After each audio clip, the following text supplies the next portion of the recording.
It's Friday, June 21st, summer solstice, Saturday, June 22nd, if you're on the East Coast, across the pond, or down under. And this, my friends, is Spaced Out Radio. Hope you had a great day and night. I am your host, Dave Scott, broadcasting to you live from the Great White North, on top of the mountains of central British Columbia, right here at SOR headquarters. We welcome all of you listening in to tonight's show, bringing you into the weekend, including everybody on Revolution Radio. If you want to take a listen to our archives, they are free at youtube.com/Spaced Out Radio. Just do me the favor, hit that subscribe button. Our website is spacedoutradio.com, where you can read up on the SOR Newswire, listen to the show live. The Gavinator has new features coming soon. Tonight's show is brought to you by Mighty Moose Beard Oil Company. It's 100% Canadian, 100% natural, taking care of beards all around the world. Visit MightyMooseBeard.com. Use promo code SOR2019 today. In the Pacific Northwest, there is no shortage of woo. Sea monsters in the ocean, Bigfoot in the forests, aliens and UFOs from Maury Island and the sky above. Looking into these particular moments and bizarre encounters are a team called Liminal Earth, headlined by Garrett Kelly and Jeremy Puma. After years of blogging about the subject, in 2017, Jeremy and Garrett started tracking the woo. Dreams, coincidences, strange encounters, all on a personal level. Now, their goal is to make Liminal Earth much like Google Trends, which tracks sudden spikes on Google searches queries for the collective unconscious. Their website, liminal.earth. Then at the bottom of hour number 3, I am going to bring you the SOR Newswire, brought to you by Paranoia Magazine. Jeremy and Garrett, welcome to Spaced Out Radio for the first time, gentlemen. How are you? Doing great. Thanks for having us. Awesome. Super fun to be here. Well, I'm going to forewarn everybody because a lot of my audience members have heard my voice changing over the last few weeks. I was officially diagnosed with bronchitis today. Oh, my. No. Yeah, I had to go for the chest x-rays. I had to go for the blood work. I had to go get some medicine and visit my doctor. By the way, it's all free. Sorry, America. And and the whole point is, so if you guys hear me kind of struggling with my voice, it's because of the bronchitis. You know, and not even bronchitis is going to make me take a day off from the show. That's even dedication. I'm dedication. Fighting. I'm fighting. Absolutely, guys. Absolutely. Jeremy, let's learn about you, because I've been talking with you a lot more than I have with Garrett. No offense, Garrett. You started blogging about this stuff in 2003, where you really started to take an interest in these weird, strange stories. Tell me about what attracted you to this field. Yeah, so, I would say actually I've been interested and involved in this like a lot longer than that. Probably since I was a child. I'm originally from Florida, which, as you know, is notable for its weirdness. Oh, no, and I'm from one of the strangest towns in Florida, which is St. Augustine. Very haunted town. People have probably heard of the haunted lighthouse in St. Augustine. It's the oldest continuous European settlement in the United States. And so there's a lot of rich history and all the weirdness that goes along with it. But it's also very deep south. So, you have a lot of swamps and alligators. And it's a really interesting place to grow up. And when I was a kid, I had a babysitter. Her name was Willie Watkins, and she was this total Florida character. She was basically a swamp witch, and she was albino. She lived sort of in the swamp in this place where she and her husband repaired TVs and appliances, and she would just sort of regale us with these awesome stories about Bigfoot and UFOs and she was a psychic. She had these amazing psychic powers that, she never charged people for. She was just kind of like, she was a real witch. Like, people would go and visit her if they had questions, and she would just give them advice based on her powers. And she sort of saw this in me and got me kind of down the road. She would give me the old UFO books by, Berlitz and those guys. And and she sort of set me on this path. that I've been on ever since. Been in the interested in sort of the paranormal and the weird side of things. Then, along with growing up in St. Augustine, you sort of learn which houses are haunted. So we would lead people on like ad hoc ghost tours before ghost tours were even a thing. We would just walk around and show our friends and visitors the weird places in this town. Once this whole thing gets its claws in you, it just doesn't let you go. So, absolutely. That's kind of where it started for me. And how about for you, Garrett? What got you intrigued? I think just being terrified all the time as a kid, worried about, just watching X-Files and all those kinds of shows, sightings. And my parents, for some reason, didn't put blinds on my windows in my bedroom. So I was always terrified of waking up in the middle of the night and having, aliens look at me through the window. So most of my experience growing up as a kid was just being terrified of this. I would sleep in the hallway a lot. It wasn't until I moved to Seattle and I met Jeremy and I started getting introduced to different books, like Mothman prophecies and such, that I actually started kind of getting over that fear and then kind of like figuring out a way for me to interact with it in a way that felt like finally safe. And still kind of lots of mystery involved, but I felt like I finally got over it. What brought you out of that fear? Was it your own personal experience where you realized it wasn't that scary, or was it just growing up being a man and maybe, I'm going to be honest with you. You may have the power of the beard. Because Garrett, for the audience who doesn't know, Garrett is packing one serious beard here.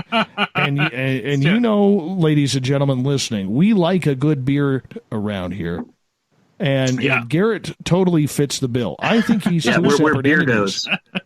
Yes, I think Jeremy and Garrett are two different entities. We got Jeremy and Garrett as one side, and then Jeremy's beard and Garrett's beard as the other side. Yes, this is true. So can you guys please clarify who is talking right now, the beard or the human? That is a good question. We are beardos. We're big on the beard oil. Yes. We're working on a recipe right now to create a sort of a bespoke beard oil made with magical ingredients that will also ward away evil entities. So, look for it.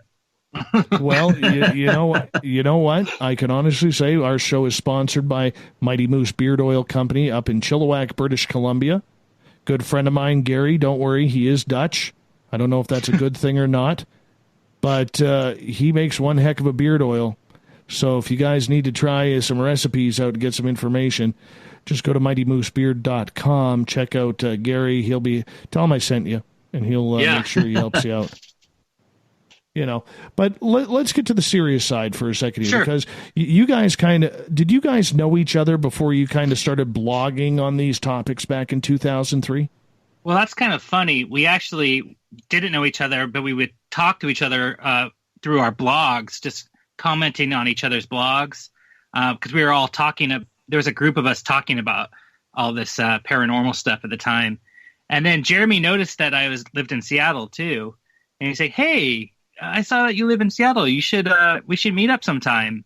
And it turns out we lived across the street the entire time for like a year.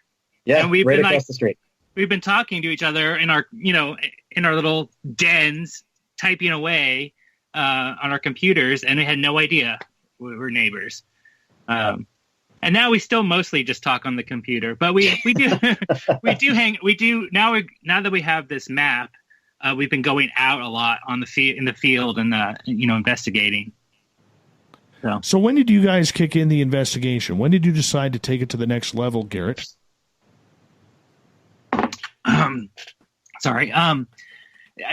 Just with the map. So within the last year or so, as people started submitting things to us, we wanted to go see them. And it's been a great way to learn about where we live. Because there's all kinds of these mysterious places and things that we had no idea were there. And so it's so awesome that people are submitting things and we can go actually see them. Anyway. How about for you, Jeremy? Yeah, I mean, it's been really cool to have a chance to go out and check this stuff out. Some of the things, we welcome well-known and sort of historical and folkloric submissions to the map, stuff everybody's seen. But the really interesting stuff that we've gotten is stuff that is really personal and really out of the way. So we'll go to, we've gone to I think probably the first one we really did together. A local news station went with us to check out this bizarre face that's in a tree in this local park. So, you go to this local park and you look up in this tree and there's this strange sort of goblin face that's in there. And you can't tell if it's carved or if it had come out of the tree or what. But, we were able to go there and go in person and look at this thing, which by the way, we use dowsing rods to find. And it's an incredible experience to just go there and see this sort of secret and yet strange and paranormal thing that you ordinarily wouldn't have seen. So once we did that, it's like, well, we got to get out there and start looking at more of this stuff. Right. And I've been in Seattle for 15 years and been in that park many times. Had no idea I'd been sitting under this face in a tree. Anyways, so it was a cool way it's all this undiscovered stuff in your town. A lot of people don't put the time or the energy to learn about the weird and strange about their town. I know the little community that I live in, way up here in British Columbia, and my people who listen to this show often will know this. Okay, but we're surrounded by Bigfoot in the forests. We're surrounded by very haunted buildings because our town is literally running right in the middle of the old Gold Rush Trail that went up to the Klondike in Alaska. We have, 30 years ago, one of the best UFO alien abductions in North America back in 1988. And many in this town have no clue. They have no idea what actually surrounds them. Yes, they see the trees, the deer, hear the loons on the lake, and it's beautiful. It's majestic. But it's just like the Emerald City, where there's so much happening that people forget to take the time to breathe, wouldn't you? And check out their scenarios and their surroundings. Wouldn't you agree with that, Garrett? Yeah, it's true. There's like things that people have added to the map that I had no idea were there that are so special. Like there's this giant glacial rock that's in someone's front yard that is almost 2 stories tall. And I've lived in town for 15 years, never heard about this. And it's just, I don't know. One of the reasons why we did the map is because Seattle is actually changing so fast right now with Amazon growing. So we wanted to make sure that we were putting it down. Where are these special places in Seattle? What is this history? Where are places that people have had these weird experiences, and make sure that it's captured before it's lost. So, it's weird though that I've discovered so much new history about where I've lived because of this map. And for you, Jeremy, when you start talking about all of these stories that are happening around the Seattle area and Washington State in general, and you start telling friends and family or just anybody who will listen, what's truly going on with these weird and strange, what's people's reactions when you go through this? The reactions that we're getting are very positive, generally speaking. It's sort of one of as we've been doing this, we've been kind of exploring the idea of sort of a fundamental tenet that we approach this with, which is that the paranormal is normal. That so many people have these experiences, even if they don't recognize them as the experience at the time, or even if they don't understand it as a quote paranormal quote unquote event. They understand that there is there's a connection to the idea, and so I haven't had anybody yet say oh, that's kooky, that's crazy, you guys are full of it. Everybody who I've talked to about this is like, wow, that's really cool.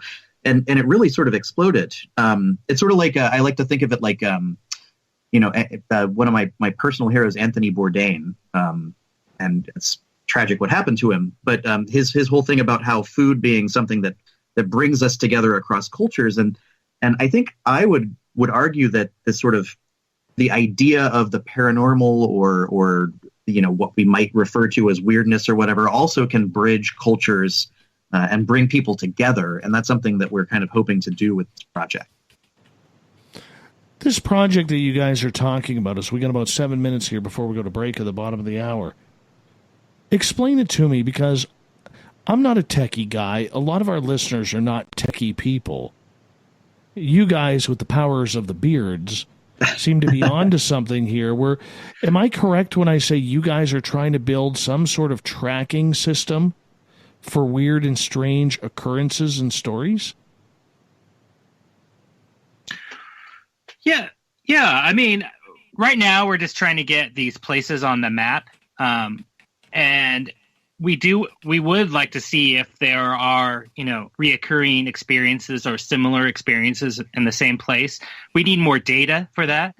I know in the Jeremy and I also do something private that we may open up at one point, but we track our dreams and our own like personal experiences, and we do this kind of meditation technique where you kind of dive into our subconscious and track what we experience in that. And so that's how the map kind of formed, is we wanted to be able to look at that data at one point and see if there's any trends throughout the year or we have any kind of synchronicities. So yeah, we would love to get more data, more places on the map so that we could see if there's any kind of correlations or things are happening all over the world at the same time. Mm-hmm. That would be amazing. Like Google Trends for the collective unconscious. Right. And I should also add in now, we've opened the map up to the entire world. So although because we started in the Pacific Northwest, most of the stuff on the map is there. We have opened it to submissions to anyone from anywhere. We have entries from South America. We have a cool cryptid sighting from Chile, I think. And then we've had some time slip stuff reported from the UK. And it's really easy. You just go to liminal.earth/submit, or just go to the homepage and click add your story. You just fill out, a very simple form, and we get it and we look at it. And if it looks cool, then, we put it on the map. What kind of stories are you looking for, Garrett? We have like a lot of different criteria, but basically, your classic UFO, your ghost story, those are good. But we'd also like stories about strange animals that you may encounter, actual like crows or something, maybe bearing gifts or,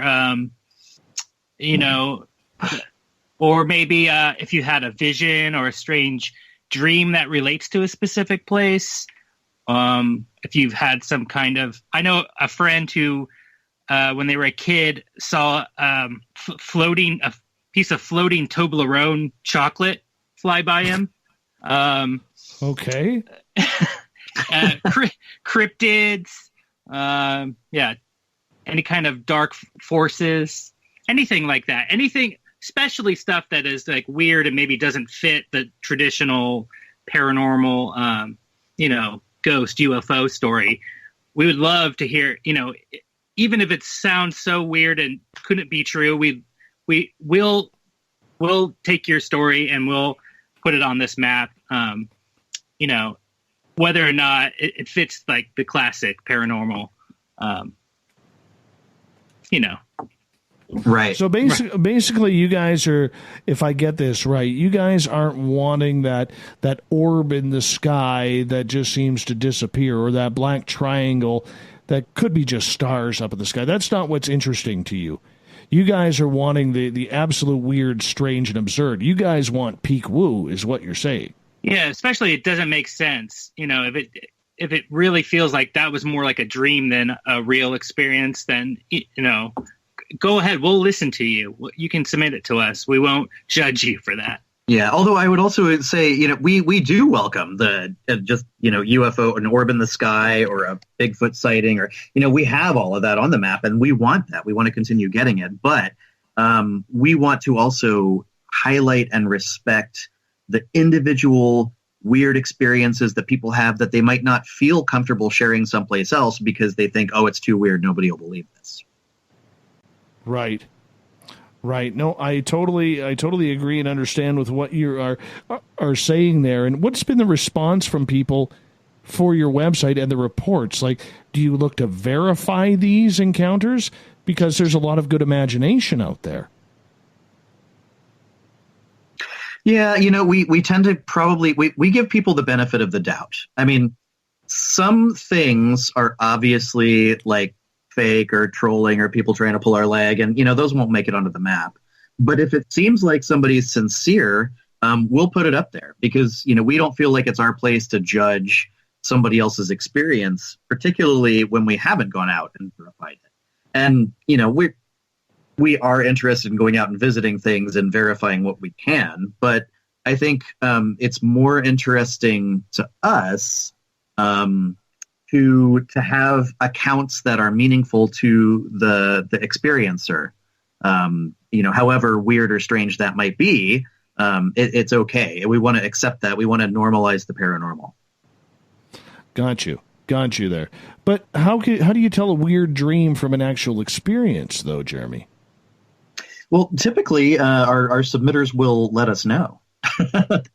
I mean, I would typically the submissions that we get are like, I had this weird dream, and some we had, but I guess it's, telling the difference is less important to us than how impactful it was on the person who had the experience. Right. We got about 45 seconds here before we have to go to break.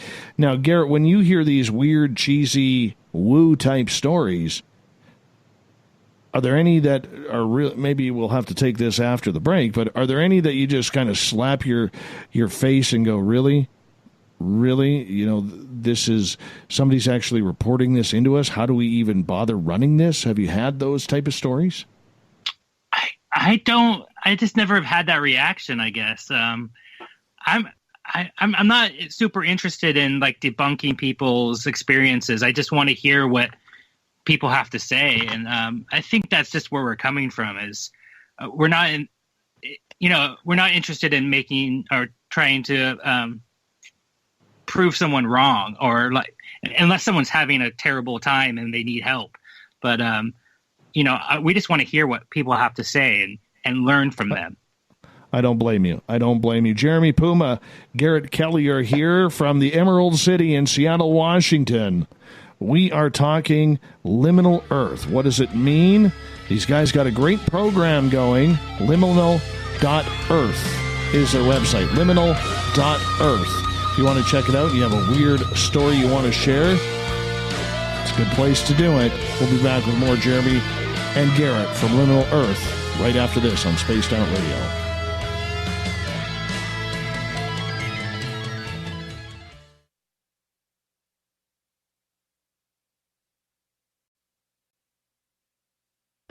Hey, Spaced Out Radio listeners, it's Dave Scott.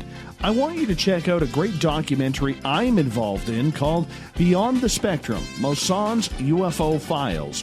Directed by Darcy Weir, the film follows Jaime Mosson's journey for mainstream journalistic truth in ufology in Mexico. Beyond the Spectrum can be found on Amazon Prime. If you're a member, watch it free. It's worth the watch.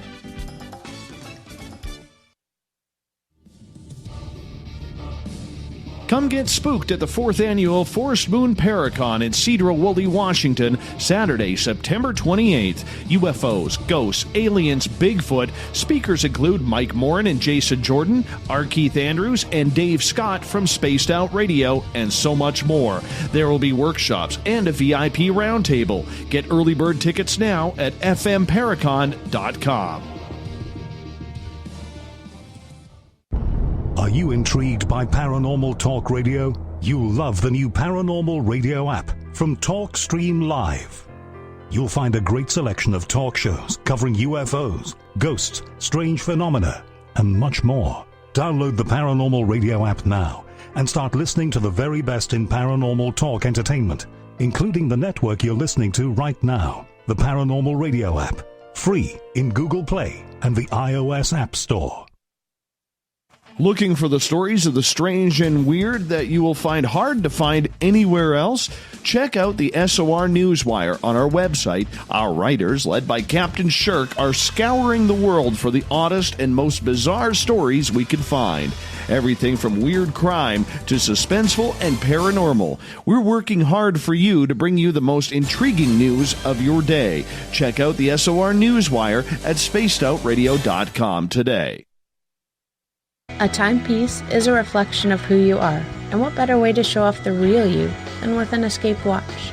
Escape is a lifestyle brand accessorizing your days and nights. Choose to escape and create the life of discovery that you deserve. Dream, play, unite with your own personalized Escape watch. Head to escapewatches.com. There is no time like the present to enjoy your escape. Use promo code SMF2017 for your 20% discount today. Are you having encounters with the paranormal, supernatural, or ufological that you cannot explain? Look no further than the SOR Sightlines Report, brought to you by the Experiencers Support Association.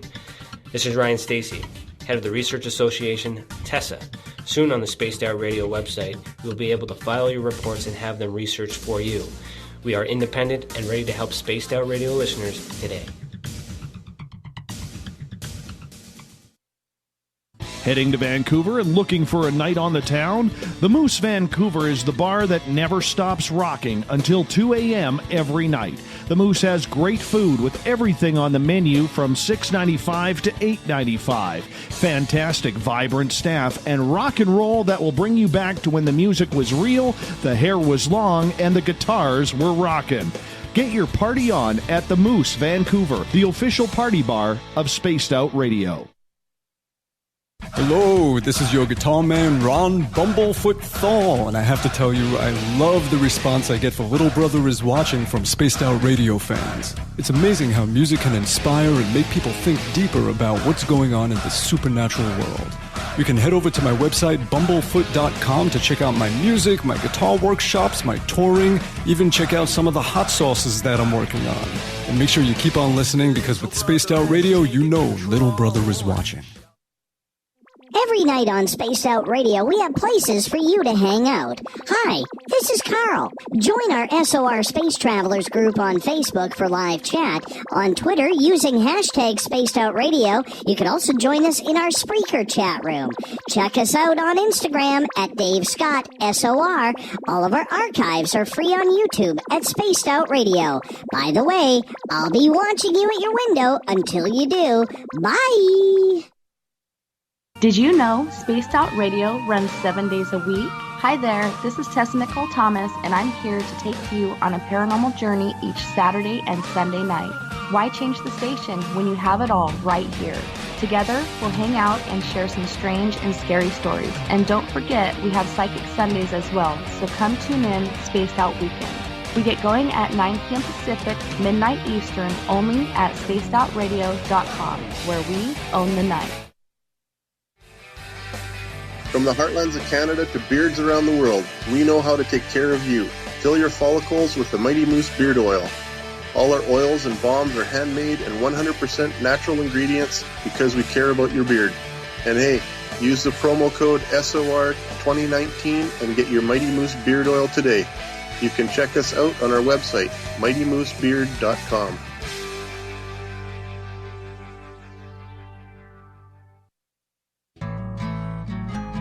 Looking for a place to advertise at a very reasonable cost? Look no further than Spaced Out Radio. SpacedOutRadio.com has an advertising tab that you can click to check out our daily, weekly, and monthly packages to play on the radio, or our website including social media. From commercial spots to banners, we have it all. Check out our competitive pricing today. Coming soon to our website, spacedoutradio.com, is the SOR Space Travelers Club. For just $5 a month, you can get into a private area on our site where you can hang with other listeners in our chat room, post in our forum, and check out a bunch of exclusive content and store that won't be found anywhere else, including a nightly after-show party with Dave. It's going to be the best $5 a month you're going to spend. to SOR Space Travelers, only at spacedoutradio.com. Coming up this September 21st and 22nd, all UFO eyes will be focused on Toronto for the 4th Annual Alien Cosmic Expo. Come listen to some of the biggest names and experiencers in ufology. Travis Walton, Paul Hellyer, Richard Dolan, Paula Harris, Grant Cameron, Randy Kramer, and Spaced Out Radio's own Dave Scott. Tickets are on sale now at aliencosmicexpo.com.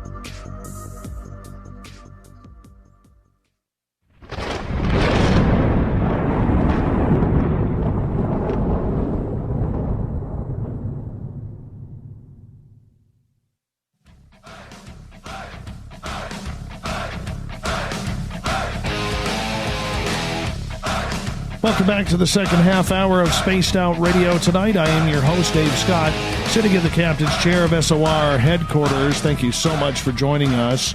Reminder, if you've missed portions of this show or others, you can always go to our YouTube channel, youtube.com/Spaced Out Radio. Just do me the favor, hit that subscribe button. Our website is spacedoutradio.com, where you can read up on the SOR Newswire, listen to the show live.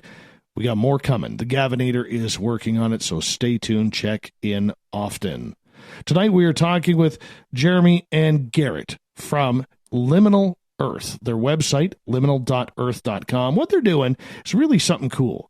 They're taking a bunch of really cool stories and experiences that people have had, doesn't matter what it is, and they're compiling them together to see where they're happening on their website, kind of mapping and tracking all of this. Jeremy Puma, Garrett Kelly, welcome back to Spaced Out Radio. Thank you so much for joining us. Thanks for having us. Yeah, thank you. All right, we're going to get deep and tense into this right now because you kind of brought up some major woo there with the Toblerone story. But Garrett, today I believe you were in one of the local newspapers of your area for chasing around a giant shrimp. I need to know about this. Yes, this is true. I live in a kind of smaller town outside of Seattle called Bremerton, like a little Navy town. And when I just moved here like a year ago from Seattle, and when I was moving over here, Jeremy was looking up monsters in Bremerton, I think to scare me. It's so easy. Yeah, it's true. And he found this story that was from 1948. It was published in Strange magazine. I don't know. I could, basically, the story is this woman named Virginia Staples. She lived in this apartment building here in Bremerton, and she went down into the basement to do her laundry. And the basement had all these holes in the walls, and it was exposed to the underground. And the landlord had told her that if you went far enough back, it would go down into the water. Well, she was doing her laundry down in that basement, and she felt like something was looking at her from behind her. So she slowly turned around, and she saw this creature there that was about 5 feet tall, and it had antennae that were moving around, and it was orange, and it totally freaked her out. She ran upstairs and just collected all her belongings. She moved out right away, moved to Seattle, and she didn't know what it was. It just totally scared her, obviously. And she ended up going to an aquarium in Seattle, and she saw a shrimp, and she said, "That looks like what I saw." So there's this story now in Bremerton of this, people in Bremerton don't really know about this story, but there was this giant shrimp here apparently back in 1948, and I've been trying to track her down, her family, and find the place that it happened. And I've been running around with the local news people trying to really dive into it. And funny enough, at the same time I'm doing this, the state senator from Bremerton, her name is Emily Randall, she has a Bigfoot bill in the state legislature to make Bigfoot the state cryptid here. And I wrote to her and I said, "What are you doing? Like, you live in Bremerton, you have to represent Shrimpy, not, Bigfoot. He's everywhere." Everybody's got Bigfoot. Yeah. So now it's like in the newspaper, and she just came out with a statement on her Facebook about how, she's weighing whether or not Shrimpy should have a chance, and I forced her into making a statement about the giant shrimp in the laundry room. Good. Yeah, Get into what is important. Yeah, totally. But and I think it's just a great story because it's a giant shrimp. Like that has never happened. I've never heard anything like that, and it's so local. It's like something I want Bremerton to take as their own. Like, we have the giant shrimp here. It's the Mothman of Bremerton. Yeah, the Mothman of Bremerton, yeah. Okay, tell us the story about the shrimp. What's the historic story about this? Give us the folklore. Well, that's it. That's the only thing that's happened. No, how big is this shrimp? Like 5 feet tall, apparently, orange. Jeremy has come up with that. I think it's lending itself to spontaneous mythologizing. Mythologizing. Mythologizing. The fact that it was in the laundry room, like maybe that's where our missing socks go. And it's also become a thing here with I have a young 5-year-old, and so I've been telling every person I know that, did you know there was a giant shrimp in Bremerton? And so there's a family I know that had a scavenger hunt for the kids where Shrimpy had taken the socks out of the laundry machine, and we ran all over Bremerton looking, following clues. So I'm really hoping it becomes like this Bremerton mascot. But yeah, I don't know. No one seems to know much about it anymore, but I would love to, find out. I've been trying to reach out to the daughter of the person who saw it, who's now 80 years old. I've been writing her letters to see if she remembers her mom ever talking about seeing the shrimp, because it's just like only a fragment is what's left in this old strange magazine from the 90s. I love the idea of Garrett sending these letters. That is awesome. That is fully awesome. I'm not going to lie. I would be running around with garlic butter and a fork. Yeah. Well, I just got a costume in the mail, and I put it on, and it's a shrimp costume, and I felt like just this overwhelming power. Like, oh my God, I felt like the shrimp. So I went over and I started knocking on my neighbors' doors who have kids.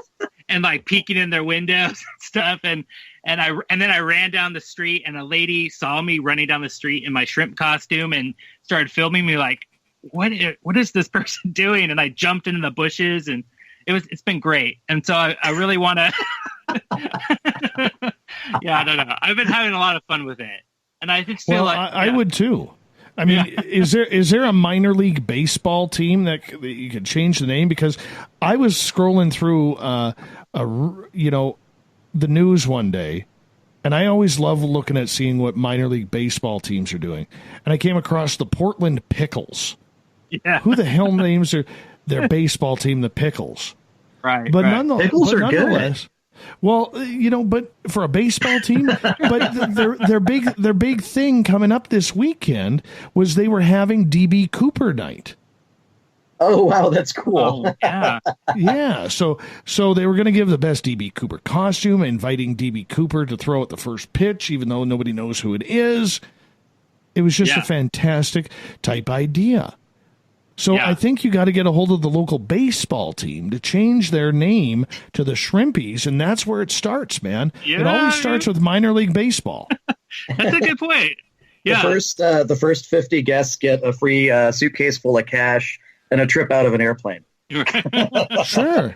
Yeah. Sure, absolutely. Why not try it? We were talking with Jeremy Puma and Garrett Kelly here, both bearded wonders from Liminal Earth, their website, liminal.earth, if you want to check it on out. Okay, Jeremy, throw us a weird story that really caught your attention about, well, we got shrimp. There's got to be something else that's giant out there that people have been seeing. Oh, yeah. No, I can think of a really good one. So, a lot of what I like to do is to stay up late and in various different states go through the old Seattle Times newspaper archives. And you're single, aren't you? Hold on, you're single, aren't you? Oh no, I'm married and I have a child and a dog or two dogs. No, it's sure. good. If you're staying up reading old newspapers, so you had me worried. I have a very, very wonderful wife who is totally keen on me doing this thing. That's fantastic. Yes. So, so I was looking through the old newspapers, and I was just looking for, weird cryptids, Washington State, etc. And I was looking up. Are you familiar with Bat Squatch? Yes. Fill our audience in. No, I'll fill the audience in. Yeah. So, in the 90s, I guess there was this big hubbub. This teenager was driving around Mount Rainier, and Mount Rainier, for those of you who haven't been to Seattle, is we call it the mountain around here because it's just this massive, amazing, beautiful dormant volcano that you can see pretty much from anywhere when the sky is clear. And, so it's a very important part of our region. And this kid was driving up, and he saw what he basically described as something that looked like, what his description basically said, it's Bigfoot. But then it spread its wings. It had these bat-like wings and, sort of flew away. So it was Bat Squatch is what it kind of locally became known as, which is cool in and of itself. But in my research on Bat Squatch, I found out that probably one of the earliest non-Indigenous, non-First Nations cryptid descriptions from this area. And it was by this guy named Ingraham. And, what was his first name? ES, I think. ES, yeah, just ES, and just back in the day, everybody had initials as their first names. And so this is ES Ingraham. And he was really well regarded in this area. There's high schools named after him because he was the first superintendent of schools for the Seattle area when it started, first getting big in the late 1800s. He was famous as a mountaineer and sort of this guy who would go on these expeditions. He took John Muir to the top of Mount Rainier on John Muir's first trip up there. And he went on expeditions up to Alaska, and, he was the first one to climb all these mountains. So he published this book in 1896, and it was about Mount Rainier and the forests surrounding it. And it's a relatively long book. You can find the whole book online. If you visit Liminal Earth and search for the Ingraham name or the Old Man of the Crater, which I'm about to get to, you'll be able to look at the whole book. And there's a chapter in his book that he calls the Old Man of the Crater. And in that chapter, he describes an encounter he has, which, by the way, he does not claim that this is fiction. He claims that this is actually an account of an experience he had of summiting Mount Rainier and going into one of the lava tubes near the summit, near the crater. So, up there's all these lava tubes which turn into caves after time. And he says he went into one of these lava tubes, and while he's there, he sees, first of all, he saw these strange marks on the walls, this mysterious, claw marks that he wasn't quite sure about. But then all of a sudden, while he's there, he sees this being. And the way he describes this being is really interesting. He says it kind of tumbled in front of him. I can't remember his words exactly, but the way I sort of picture it is like this, like he's doing a somersault or something in front of him. And this being stands up and it sort of towers over him. And it's covered in hair, which, of course, immediately, ding, ding, ding, you think, wow, this is Sasquatch. But it also has conical eyes, like eyes shaped like cones. And so, we kind of think it might have had, like, if you've seen a chameleon, how they have those eyes that are sort of cone shaped. Yes. Yeah, and so he's sitting there and he's looking at this creature, and he notices that the creature is starting to rub its hands together and rub its feet on the earth. And all of a sudden he can see this energy coming out of sort of the cone-shaped head of this creature.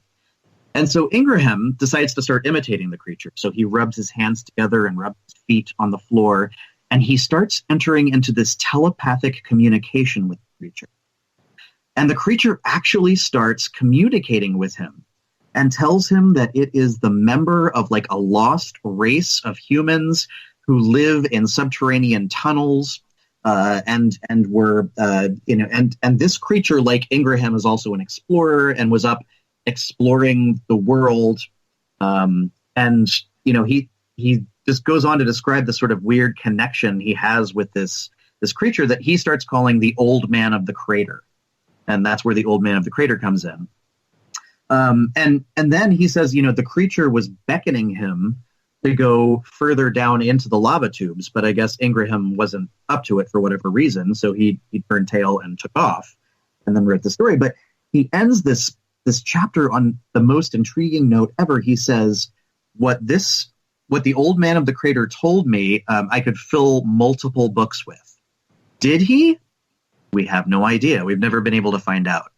But that's one of my favorite stories. It's like a proto-cryptid. It's got everything, like an underground civilization that was destroyed because of like changes in the climate, possibly a Bigfoot. I mean, this is a really cool story. And if I hadn't been looking for cool stories about Mount Rainier in the map, I wouldn't have found it. Well, what's interesting about that, guys, is the volcanoes running through Washington State right through to California are very well known for a lot of UFO sightings. They're like UFO hotbeds. So the fact that something strange is happening, almost like we hear what happens down at Mount Shasta at Rainier, I think is pretty incredible. Oh yeah, totally. Yeah. And this is such a weird thing because he's like, so, one of the current presidential candidates is our governor, Jay Inslee. Jay Inslee went to Ingraham High School, which is named after this explorer. And so, this explorer is really well known. He's a really famous guy in our area. And yet nobody really knows about this crazy, amazing encounter he had with this cryptid. And it's so cool to be able to bring stories like that out into the discourse in sort of the parent. I mean, this is 1896 we're talking about here. Yeah, no kidding. But I mean, let's face it. He probably made the right decision about not going further down that tube because I mean, would he been dinner? The things that he would have seen. I mean, it's like Alice in Wonderland going down the rabbit hole. Jeremy told me he would have gone down with him. Oh, I totally would have gone down. I would have hightailed it out of there, but Jeremy, not me. Yeah, no, I totally would. Yeah, no, I would have done it. I would have had a plan. I would have come back. You know what I would have said? I would have said, I tell you what, I got to go run a few errands. Let's meet up down here in a place. We'll do dinner, maybe have a few drinks, some coffee. You can tell me all about the subterranean race. And then are you hitting on it? Are you hitting on this thing? I wouldn't go that far. I don't swing in the cryptid direction. Cheating on your wife with the cryptids up in Washington State? See, and if we didn't have this map website, we wouldn't be able to talk about what it means to hit on cryptids. Yes. Absolutely. We got about 5 minutes to go before we go to break. But, I mean, that opens up a whole lot of topics, though, guys. Hollow Earth for another one. What kind of civilization is down there? Have you had a lot of these stories revolve around the volcanoes from Mount Baker straight south? I wouldn't say we'd had any more normal or any out of the normal bulk of stories from there. That's when we found ourselves. But, our stories are, pun intended, they're all over the map as far as things like that go. But, there is a whole subterranean thing going on in this area. A lot of people don't realize it, but a large part of the Seattle metro area used to be mines. They used to mine coal all over the place out here. Right. So there are tons of tunnels and, entrances and exits from the subterranean world around here that people just don't realize are out there. Well, we got about 4 minutes before we go to break. Let's switch to another one. This is a story you did earlier this year about the UFO disclosure tree at Whidbey Island. Yes. That was all me. Yeah, Fill me in on this. So, we have this idea that we're trying to promote along with the normalizing the paranormal, which is called remythologizing the landscape.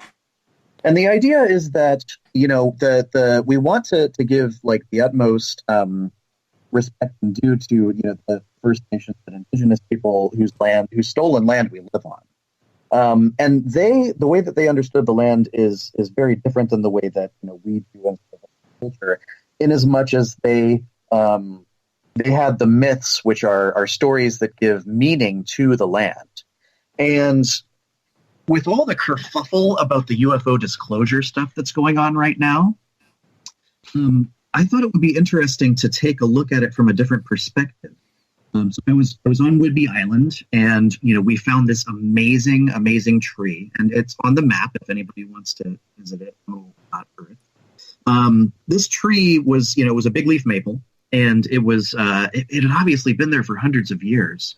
And I was sitting under it, and I just thought, the network and connection with this is going to sound, as you said, woo. It's going to probably sound a little woo to some of your listeners. But the connection to the life force contained in this tree and the mycelium running underneath it. You're familiar with the work of Paul Stamets, maybe, the mycologist, who talks about the network of, fungi, the mushrooms that we see are just like a flower. The actual fungus, it's underground, and it creates this network underground, and it uses that network to exchange nutrients with the plants that it lives beneath, including the trees. And the trees and plants that it lives underneath communicate to each other using this fungus, right?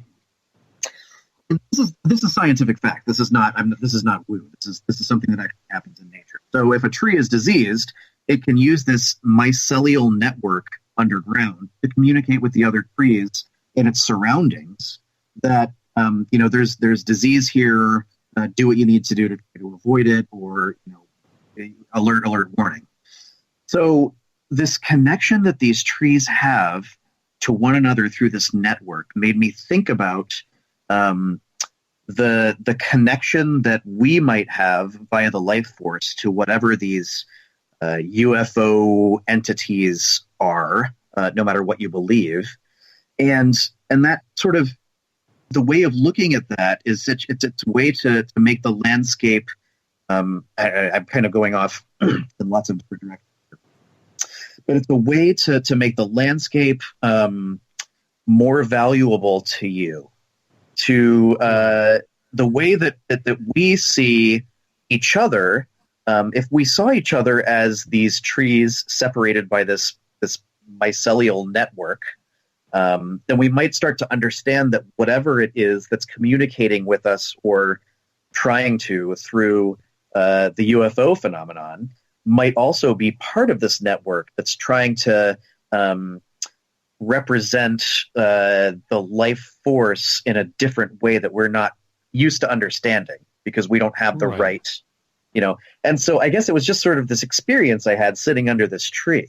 And I thought that, like, to me, that's more valuable than the idea of UFO disclosure. The question of whether it's true or not, like, is it extraterrestrials, or is it ultra-dimensional, or is it fairies, or whatever? That is all, like, it is one of those things, right? It's true or it's not true. That's the binary. We know it's true or it's not. The important thing... Gentlemen, I'm going to get you to hold on right now. We're going to stop and go to break here on Spaced Out Radio. Jeremy Puma, Garrett Kelly, Liminal Earth. More coming up after this.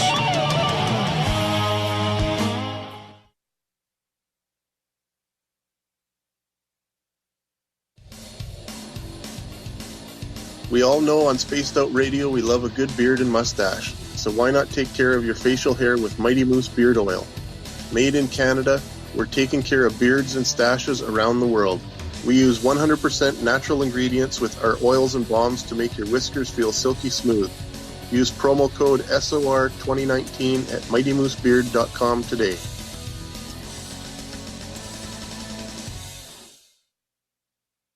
Come hang out with Spaced Out Radio, where we own the night. This is Carl. You can follow Dave on Twitter at Spaced Out Radio, and during the show, use the hashtag Spaced Out Radio to chat with us live. On Instagram, at Dave Scott SOR. On Facebook, give our page a like, Spaced Out Radio Show. SOR archives are free on YouTube at Spaced Out Radio. Come join us, or I will come join you. See you at your window.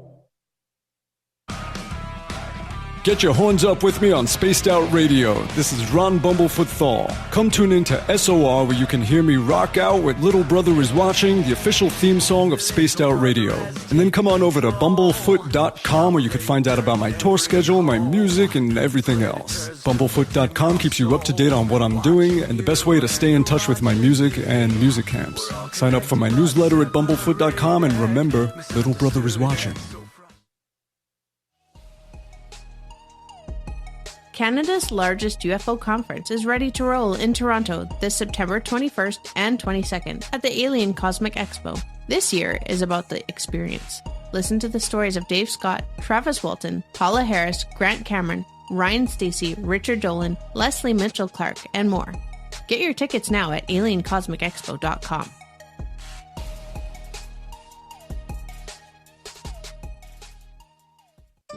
Find your escape where time has no limits. It's about living today and cherishing the heritage of yesterday.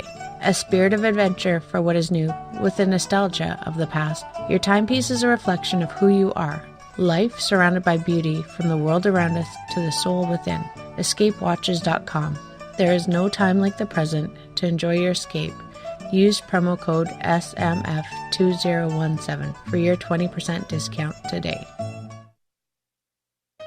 Hey fans, it's Dave Scott. Do I have something for you to check out? A great documentary about legendary Mexican investigative journalist Jaime Maussan and his search for the truth about UFOs. Beyond the Spectrum, Maussan's UFO files can be found on Amazon Prime. It's free to watch if you're a member. You might even hear me in it. So check out Beyond the Spectrum, only on Amazon Prime. The Call of the Wild is in Vancouver. The Moose Vancouver is one of the hottest bars and restaurants in the city. Open until 2 a.m. nightly, the Moose will rock you like a hurricane all night long. Great food with everything on the menu at $6.95 near the corner of Nelson and Granville. Get your horns up and come rock with us. The Moose Vancouver, the official rocking bar of Spaced Out Radio. Visit purpleplates.com today. For over 40 years, the Purple Energy Plates have been delivering amazing results for their many customers. Inspired by the great genius Nikola Tesla, the harmony, healing, and energetic effects of the plates have proven over and over to be beneficial and often miraculous to thousands of customers. Check their site for daily specials and choose from their many energy products. You won't be sorry. Visit them today at purpleplates.com. Are you having encounters with the paranormal, supernatural, or ufological that you cannot explain? Look no further than the SOR Sightlines Report, brought to you by the Experiencers Support Association. This is Ryan Stacey, head of the Research Association, TESSA. Soon on the Spaced Out Radio website, you'll be able to file your reports and have them researched for you. We are independent and ready to help Spaced Out Radio listeners today.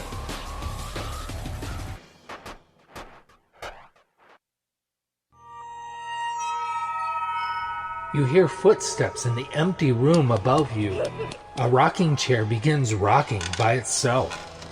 Don't be afraid of the things that go bump in the night.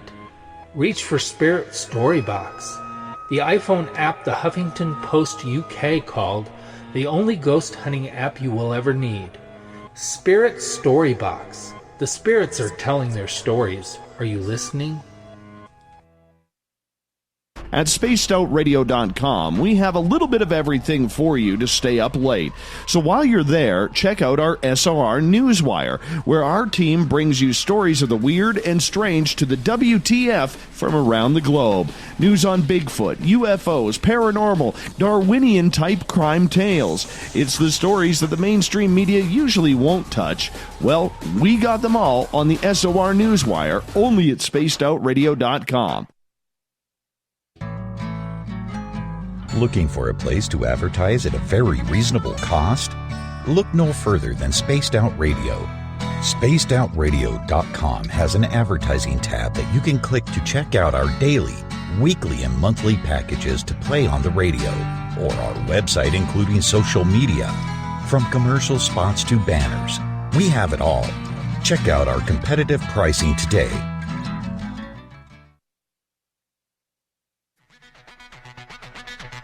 Come get spooked at the 4th Annual Forest Moon Paracon in Cedar-Woolley, Washington, Saturday, September 28th. UFOs, ghosts, aliens, Bigfoot. Speakers include Mike Morin and Jason Jordan, R. Keith Andrews, and Dave Scott from Spaced Out Radio, and so much more. There will be workshops and a VIP roundtable. Get early bird tickets now at fmparacon.com. We are getting ready to relaunch the SOR Space Travelers Club at spacedoutradio.com. For $5 a month, you can join us for a plethora of features found nowhere else. Hang out in a private chat room during the show and after party. You can check out some exclusive content and a store specifically for you, as well as a private listener forum where you can post your thoughts, stories, and pictures. The SOR Space Travelers Club, coming soon to spacedoutradio.com. So, you love talk radio? Then you'll love TalkStreamLive.com. TalkStream Live is always on, 24/7, with the best streaming talk shows. Find your favorite talkers and discover some new ones. It's free, readily available online or on mobile with any smartphone or tablet. Finding your favorite talk shows all in one place has gotten a whole lot easier. Just go to TalkStreamLive.com. Be sure to download the free apps from Google Play or the iTunes App Store. The freedom to post what you want, when you want. That's the social media freedom you need. Social Media Freedom is the free app in your app store. No need to worry about going to jail or being shadow banned any longer. It's the freedom to say what you feel. The freedom to know Big Brother isn't watching. It's the way social media is supposed to be. Social Media Freedom. It's time to set yourself free. Download from your app store today. You're listening to Spaced Out Radio with Dave Scott. Follow Dave on Twitter at Spaced Out Radio and on Facebook, Spaced Out Radio Show. Welcome back to hour number 2 of Spaced Out Radio tonight. I am your host, Dave Scott. Thank you so much for being with us. Tomorrow night and Sunday, Tessa Nicole Thomas is back with Spaced Out Weekends, 9 o'clock Pacific, midnight Eastern at spacedoutradio.com. Hi to everyone listening in on our terrestrial affiliates, WQEE 99.1 FM in Noonan, Georgia, KDNF AM 1560 in Dangerfield, Texas. Down in Ridgecrest, California, KZFX 93.7 FM. We got KDUN AM 1030 in Reedsport, Oregon, and UPRN 107.7 FM in New Orleans. On the digital side, hi to everyone listening in on Revolution Radio tonight. Great to have you with us. Remember, you can check out all of our archives for free. Go to youtube.com/Spaced Out Radio. Just do me the favor, hit that subscribe button. The Desert Clam has set the password for tonight in the SOR Space Travelers Club. I don't even know what this is. Ossifragant? Ossifragant is your password. Make sure you use it wisely, Space Travelers, as the Clam sets the password each and every night right here on Spaced Out Radio. Our website is spacedoutradio.com, where currently you can go there to read the SOR Newswire, listen to the show live. The Gavinator will have more features coming up very, very soon, so check in often. Tonight we are talking with Jeremy Puma and Garrett Kelly. They are the founders of Liminal Earth. Liminal.earth is their website. They collect weird, strange stories from around Washington State, where they're located, around America, around the world. It's a great little site. I highly suggest if you got something weird or strange, you hit them on up. Gentlemen, welcome back to the show. Really appreciate you taking the time. Who's going through the drawers? Who's going through the drawers, right? That's me. I'm so sorry. I thought I was muted. Oh, no, you weren't. What are we looking? Are we looking for some tape? Is that I'm what we're looking for? I'm looking for this letter from a time traveler, and I found it. Oh, perfect. Well, let's get into that. You got a letter from a time traveler. I'm so sorry. Yeah, I have this letter that my friend Jake found in Seattle. And there was a suitcase that's like it's hard to explain, but there's like a suitcase that's a chair. It's just on the street in front of a coffee shop. And he was walking by in early 2005, and he opened up the suitcase, and there was this letter. It's written on a like Watchtower magazine page that's been ripped out. And it says, "Welcome to my secret note. Thank you for believing in time travel. Jared, please reply." And that was right when I moved to Seattle, and he brought it to me. And I was like, "Oh my gosh, you found a letter from a time traveler? Did you write back?" And he didn't write back, and I didn't write back, unfortunately. But it's just this artifact I have that's really important to me. What does the letter say? Can you read it for us? Yeah, that's all it says. It just says, "Welcome to my secret note. Thank you for believing in time travel." And strangely, around the same time, I had this experience where I was cooking dinner, and I was just cooking some eggs on the stove, and I felt like I saw someone looking at me out of the corner of my eye.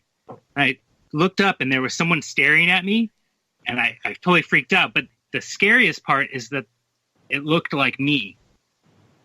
Looking at myself. You saw your doppelganger. Yeah. So I was having all this kind of like time travel things happening at the time, like a future self coming back or something. It was freaked me out. And it's one of the only experiences I've really personally had. And yeah, it's just a strange place. So now there's this time travel box that, I've since creating this map, I dug out this old letter. And I've been writing replies to Jared, the time traveler, and leaving them in that mailbox. I haven't got anything back yet, but yeah. But you had a time travel party. I did have a time travel party a couple years ago. There's I'd heard that Stephen Hawking had a time travel party.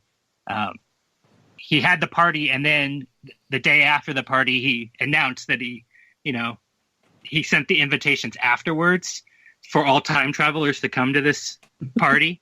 And he said no one showed up, and so, time travel must not be real. And I was like, wait a second. Maybe you just threw like a not so great party and no one showed up because of that. So we decided, let's have like a really awesome party, and just like rage it out. And we threw this big party, and a ton of people were there, and there were some weirdos there that, I don't know. It's up in the air whether or not they are time travelers. I just had something weird happen here. Well, not really weird, actually kind of cool. Remember Kurt Warner, the former St. Louis Rams quarterback? Sure. So he put on his Twitter account, and and I noticed this during the break. He goes, "Got a few minutes? Any questions for me before I start dreaming?" So I just threw it out there. I said, "Kurt, as a Christian, what do you think of all this UFO and ET hype lately that we may not be alone in the universe?" And by golly, he just responded. Oh, what do you say? He goes, "I don't necessarily believe it, but also wouldn't be surprised because I know the creator." Oh, interesting. Cryptic. He was a damn good quarterback. Damn good NFL quarterback. Super Bowl champion. That's kind of cool. Can't even get a hockey player to do that. Yeah, we've been trying to tweet out to celebrities. Like we asked Kim Kardashian if she had seen any ghosts. She never replied. She's been public about having some experiences, right? Yeah. Yeah, there was another one. Dale Earnhardt Jr. believes that he had a wreck and was pulled out of his wreck by an angel or something like that. Did you see that video though? That video is strange. You got to see that video. No. He totally believes, if you hear his story, he will swear that somebody pulled him out of that, and you see something strange when that happens because he just kind of gets yanked. It was like Dale Senior was right with him and saying, "Yeah, this ain't happening to you, son." Well, we're trying to get them to put these experiences on the map. I mean, the more influencers we can get, far away. The more entries we can get, that's more data. That's what we're into collecting. So, oh, that's just fantastic. On your site, Liminal.Earth, you got some great stories on here. I want to bring up one because you're not only taking sightings from just Washington State, but you're taking them from around the world. Mm-hmm. And there's this one out of Denver called the Mystery Cassette Tape. Oh, yeah. What is going on here? This is a Garrett story. Let me pull that up. Let's see. That was one of my friends who that happened to them. Let's see. They said, "I ducked into the phone booth in front of the CU building on 14th Street during a thunderstorm, and I found a cassette tape. The tape was in a paper sleeve that said in big block letters, do not listen to this tape. This had to have been left by time travelers because A, it's in a phone booth, so always known to be a time traveler hotspot. That's true. And 2, it's a cassette tape. This was in like 2007, so it had to have either been from the past or from the future when, cassettes are cool again. And then he writes, what was on the tape? I have no idea. I was not about to risk whatever sort of mummy-style curse that might come from disobeying very clear instructions. So I kept with my other tapes for safekeeping. I eventually had it in a storage unit. And he said, now this is where it gets weird. All of my tapes vanished from the storage unit. They just totally disappeared. I'm guessing someone came to retrieve the tape and just took them all to make sure they got the right one. Yeah. So this is the mystery tape cassette. It's kind of one of those experiences that, doesn't really fit a classic narrative. I like what I like about this story and similar stories on the map is that they're creating a sense of wonder. When you read it, you think like, well, wait a second. What if this is true? What if it actually was time travelers? I mean, we're not here to judge the veracity of someone's report. But, I guess, I was just thinking about this last night, especially when it comes to all the UFO disclosure stuff that's going on right now, is that, it doesn't matter. Really, the real question isn't is this true or is it not true?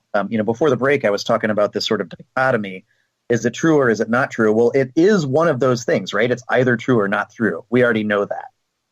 What matters is what happens to you when you find out.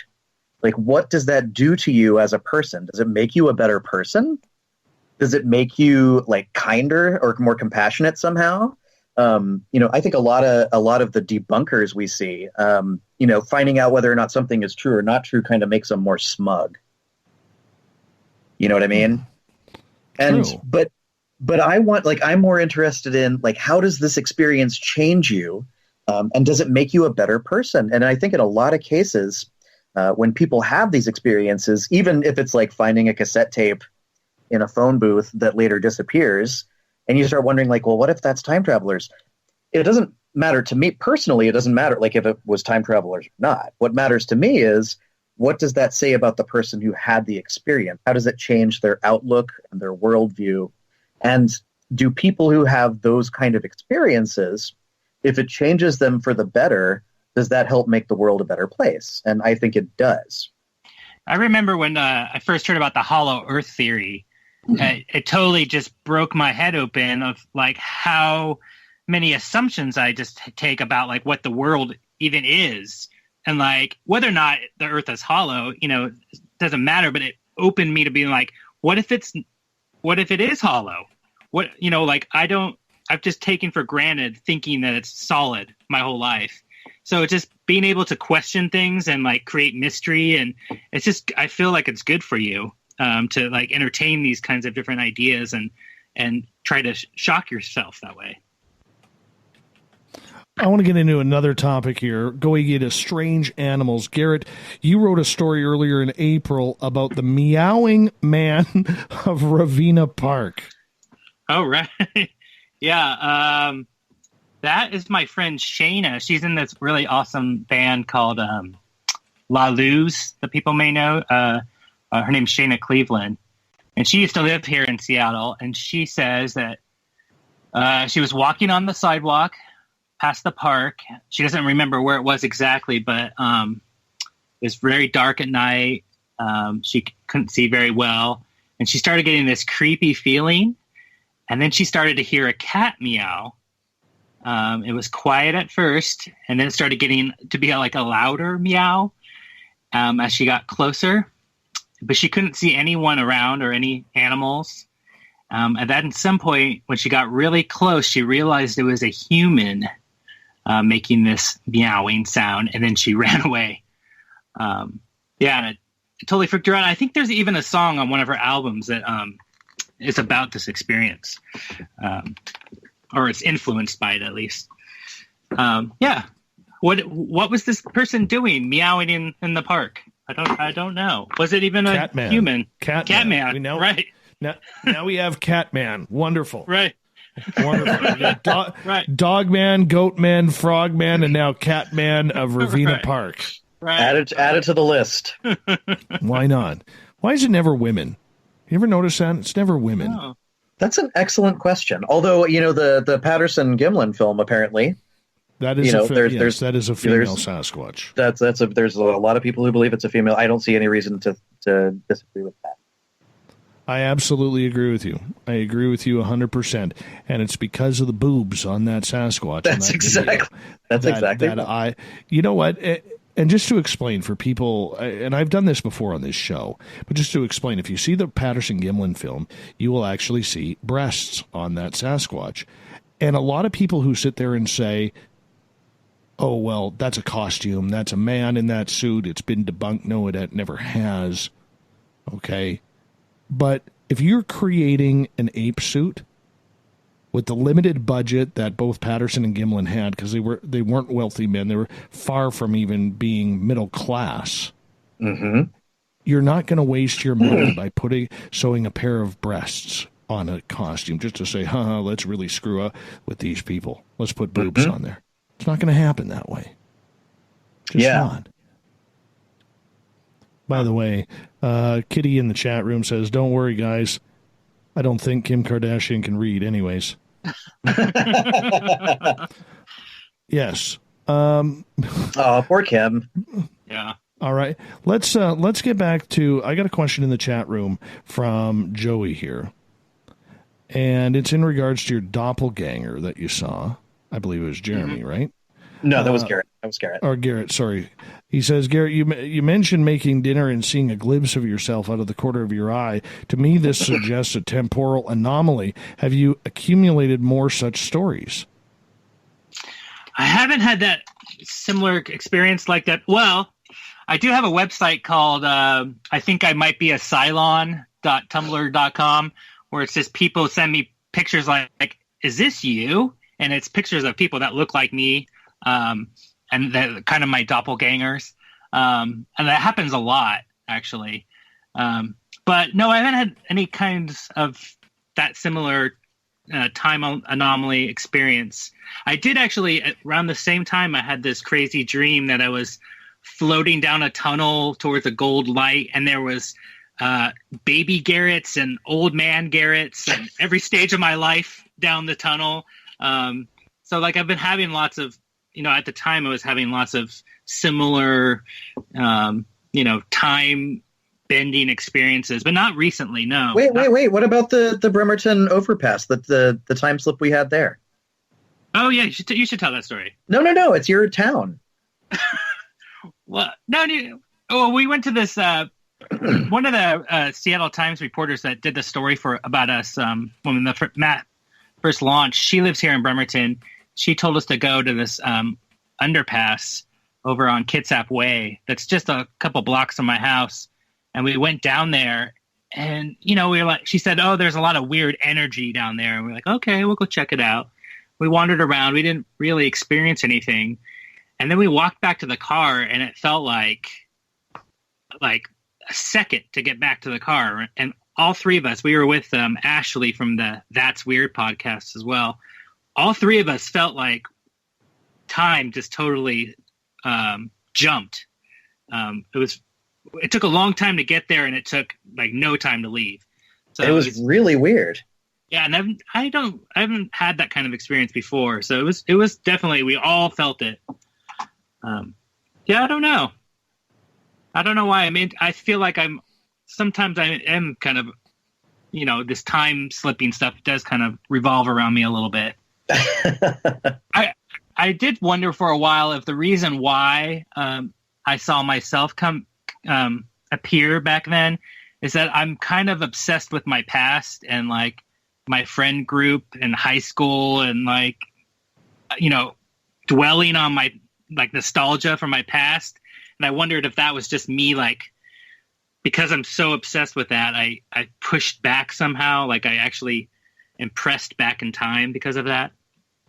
I'm not sure. I don't know. That's fun to think about, though. Absolutely. What about these vulture vectors? Vulture vectors?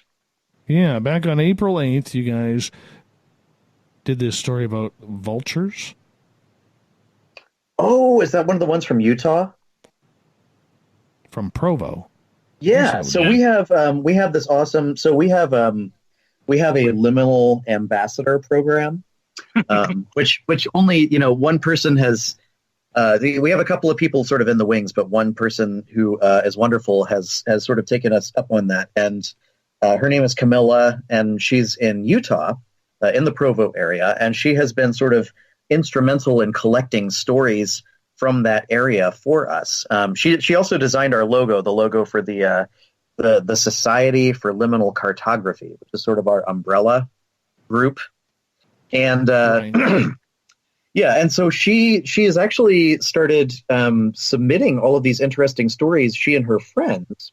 And she was talking about, and I'll have to pull this up here, vulture vectors. There we go. So in between two strange houses on the opposite sides of Center Street, both dilapidated, one light, one dark, stand tall sycamore trees where the vultures roost. There seems to be a strange energy swirling between these houses. Also, sometimes you can find vulture feathers. And I think that's a good example of something that, in our category is like strange animals, is that, we want to recognize the ability for even animals to represent sort of the paranormal. And I think,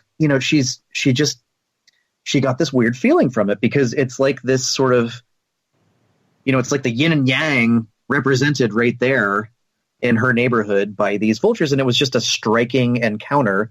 And it made her feel a sense of wonder. And that sort of sense of wonder is what we're going for when people submit things to the map. So it doesn't have to be like a crazy cryptid or a UFO. It might just be... you should tell your squirrel story. I was just going to say, can I do it? Do we have time? Can I start a story? We got about 1 minute, so why don't you get it started and we'll continue the squirrel story after the break. Well, a minute might do it, actually. Okay. I was in a local park, and I was just sitting on the ground relaxing. And this park has a bunch of horse chestnut trees, and horse chestnuts are, they're chestnuts, but you can't eat them. But local squirrels and birds and such can eat them without a problem. So I was sitting there and I saw this pile of horse chestnuts. It was almost like a pyramid. It was like all these horse chestnuts that had been built up. And I saw a squirrel sitting on top of them. And I thought, well, this guy must obviously have built this bunch of chestnuts. And he's sitting there, I don't know, planning what he's going to do with them. But the closer I looked, the more I realized he wasn't eating chestnuts. He was eating a donut, a chocolate donut with rainbow sprinkles.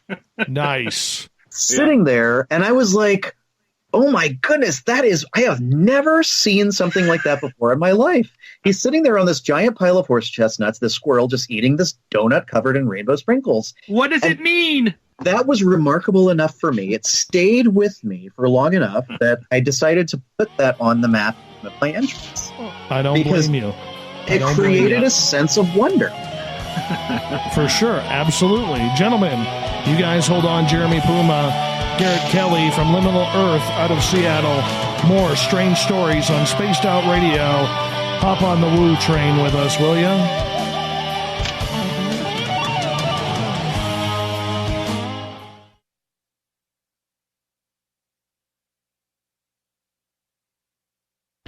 Hey, Spaced Out Radio listeners, it's Dave Scott. I want you to check out a great documentary I'm involved in called Beyond the Spectrum, Mosson's UFO Files. Directed by Darcy Weir, the film follows Jaime Mosson's journey for mainstream journalistic truth in ufology in Mexico. Beyond the Spectrum can be found on Amazon Prime. If you're a member, watch it free. It's worth the watch. Coming up this September 21st and 22nd, all UFO eyes will be focused on Toronto for the 4th Annual Alien Cosmic Expo. Come listen to some of the biggest names and experiencers in ufology. Travis Walton, Paul Hellyer, Richard Dolan, Paula Harris, Grant Cameron, Randy Kramer, and Spaced Out Radio's own Dave Scott. Tickets are on sale now at aliencosmicexpo.com. Did you know Spaced Out Radio runs 7 days a week? Hi there, this is Tessa Nicole Thomas, and I'm here to take you on a paranormal journey each Saturday and Sunday night. Why change the station when you have it all right here? Together, we'll hang out and share some strange and scary stories. And don't forget, we have Psychic Sundays as well, so come tune in Spaced Out Weekend. We get going at 9 p.m. Pacific, midnight Eastern, only at spacedoutradio.com, where we own the night. A timepiece is a reflection of who you are, and what better way to show off the real you than with an Escape watch? Escape is a lifestyle brand accessorizing your days and nights. Choose to escape and create the life of discovery that you deserve. Dream, play, unite with your own personalized Escape watch. Head to escapewatches.com. There is no time like the present to enjoy your escape. Use promo code SMF2017 for your 20% discount today. From the heartlands of Canada to beards around the world, we know how to take care of you. Fill your follicles with the Mighty Moose Beard Oil. All our oils and balms are handmade and 100% natural ingredients because we care about your beard. And hey, use the promo code SOR2019 and get your Mighty Moose Beard Oil today. You can check us out on our website, mightymoosebeard.com.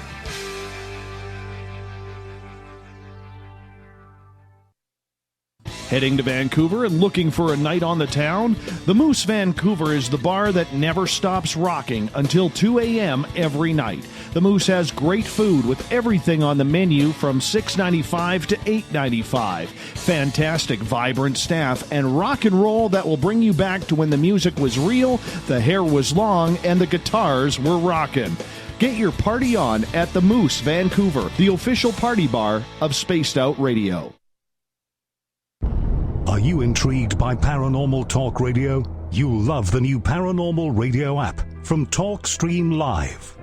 You'll find a great selection of talk shows covering UFOs, ghosts, strange phenomena, and much more. Download the Paranormal Radio app now and start listening to the very best in paranormal talk entertainment, including the network you're listening to right now, the Paranormal Radio app, free in Google Play and the iOS App Store. Every night on Spaced Out Radio, we have places for you to hang out. Hi, this is Carl. Join our SOR Space Travelers group on Facebook for live chat. On Twitter, using hashtag Spaced Out Radio. You can also join us in our Spreaker chat room. Check us out on Instagram at Dave Scott SOR. All of our archives are free on YouTube at Spaced Out Radio. By the way, I'll be watching you at your window until you do. Bye!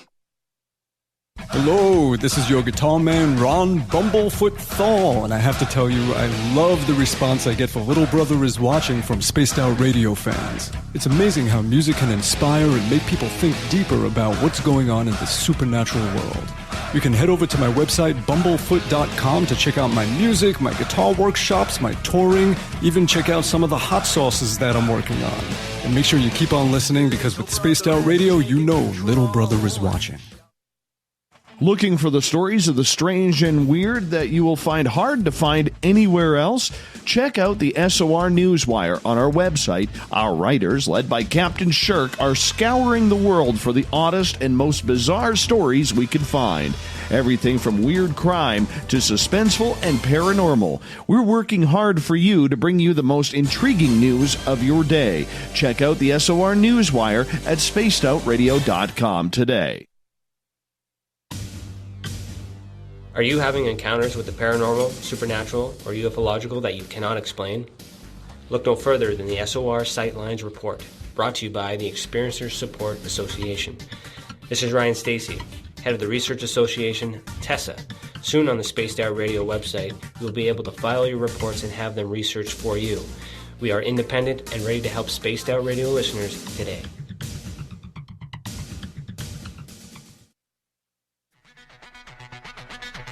Come get spooked at the 4th Annual Forest Moon Paracon in Cedar Woolley, Washington, Saturday, September 28th. UFOs, ghosts, aliens, Bigfoot. Speakers include Mike Morin and Jason Jordan, R. Keith Andrews, and Dave Scott from Spaced Out Radio, and so much more. There will be workshops and a VIP roundtable. Get early bird tickets now at fmparacon.com.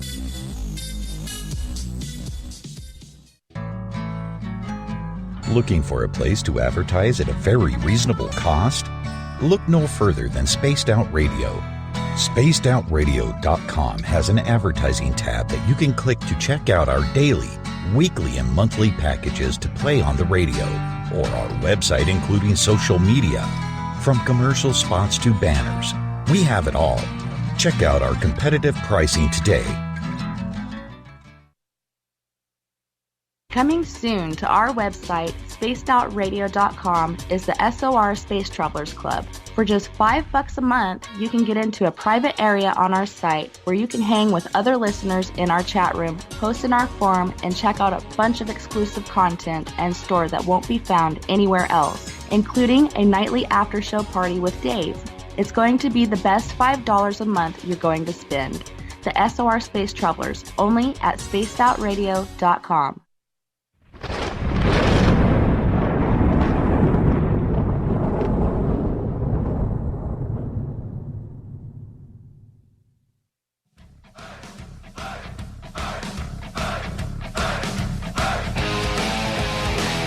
We passed the halfway point of Spaced Out Radio tonight. Thank you so much for tuning us in. I am your host, Dave Scott, sitting at SOR headquarters in the frozen Canadian tundra. Reminder to all of you listening out there, for free, you can check out our YouTube channel, youtube.com/Spaced Out Radio. That's where we keep all of our archives. And you can also check out our website, spacedoutradio.com. It is under construction. The Gavinator has a lot of work to do on it, but it is up and running. You can check out the SOR Newswire, listen to the show live there as well. Tonight we are talking with Jeremy Puma, Garrett Kelly. They are the creators of Liminal Earth outside of Seattle. Their website, liminal.earth. You can also go to their site. If you have a weird, strange story that you'd like them to check out and put on their site, go fill it out. Go fill out what they need. Get your site up there. They're starting something real cool here, ladies and gentlemen. They're trying to get a map put up of all the weird, strange stories and experiences people have had worldwide. Garrett, Jeremy, welcome back to Spaced Out Radio. Yeah, thank you so much. So right before the break, we were getting into the squirrel. Squirrel Yes. not eating nuts, but a donut. Yeah, yes. Yeah, that was pretty awesome. But it's a good example of, we want to have this kind of thing where it doesn't matter if it seems like it's mundane. We want people to find wonder and amazement and their own mythologies within even the mundane. So if it strikes you as something that is something you'll never forget, something really important, but something that's still weird or unusual, like a squirrel sitting on top of a pile of chestnuts, eating a chocolate donut covered in rainbow sprinkles, we want you to come onto the website and submit that story to us. For sure. Absolutely. Absolutely. You had a story you wanted to share, and I forgot to write it down. Bad host, I know. Yeah, about the sandwich from hell? Yes, the sandwich from hell. All right.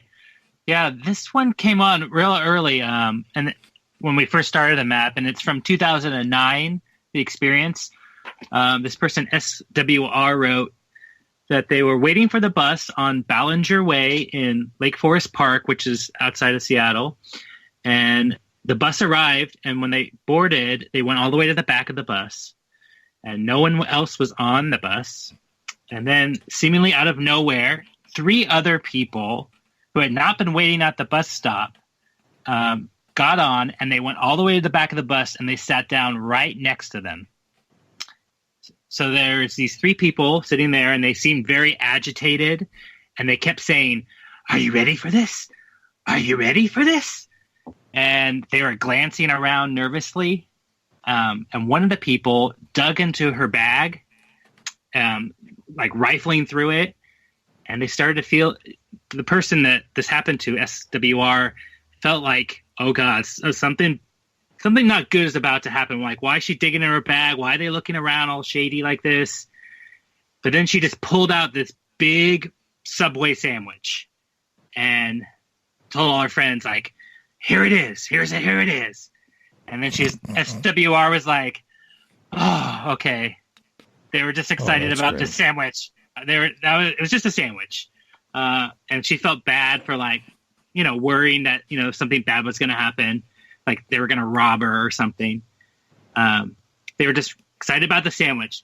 And so they put the sandwich on their lap and they slowly unwrapped it and they opened up the sandwich. And inside, mixed with all the lettuce and the mustard, were 3 individually wrapped moist towelettes still in their wrappers inside the sandwich. Ew. Yeah. And as the 3 friends looked eagerly on, she took the moist towelettes out of the sandwich, threw the sandwich on the ground, and just kicked it away. And then the 3 companions took the towelettes and cleaned their rain jackets with them. And that was it. That's the end of the story. That is terrible. Yeah. It's awesome. Terrible. What is it? Like, it's so bad it's good. Yeah, it's like it's like one of those experiences seems like a dream. That doesn't seem like a real thing that would happen to you. And it's embarrassing to maybe share that. Like, were you hallucinating this experience? Like, what is this exactly? But I think it's one of those on the edge experiences that maybe, who were these people? What was this? I don't know. I got a question from Trip in the chat room for you. And he is asking, and we'll start with you, Garrett, on this one. He is asking, in your opinion, what is the difference between time travel and deja vu? Oh. Ooh. Good question. Jeremy, do you have any?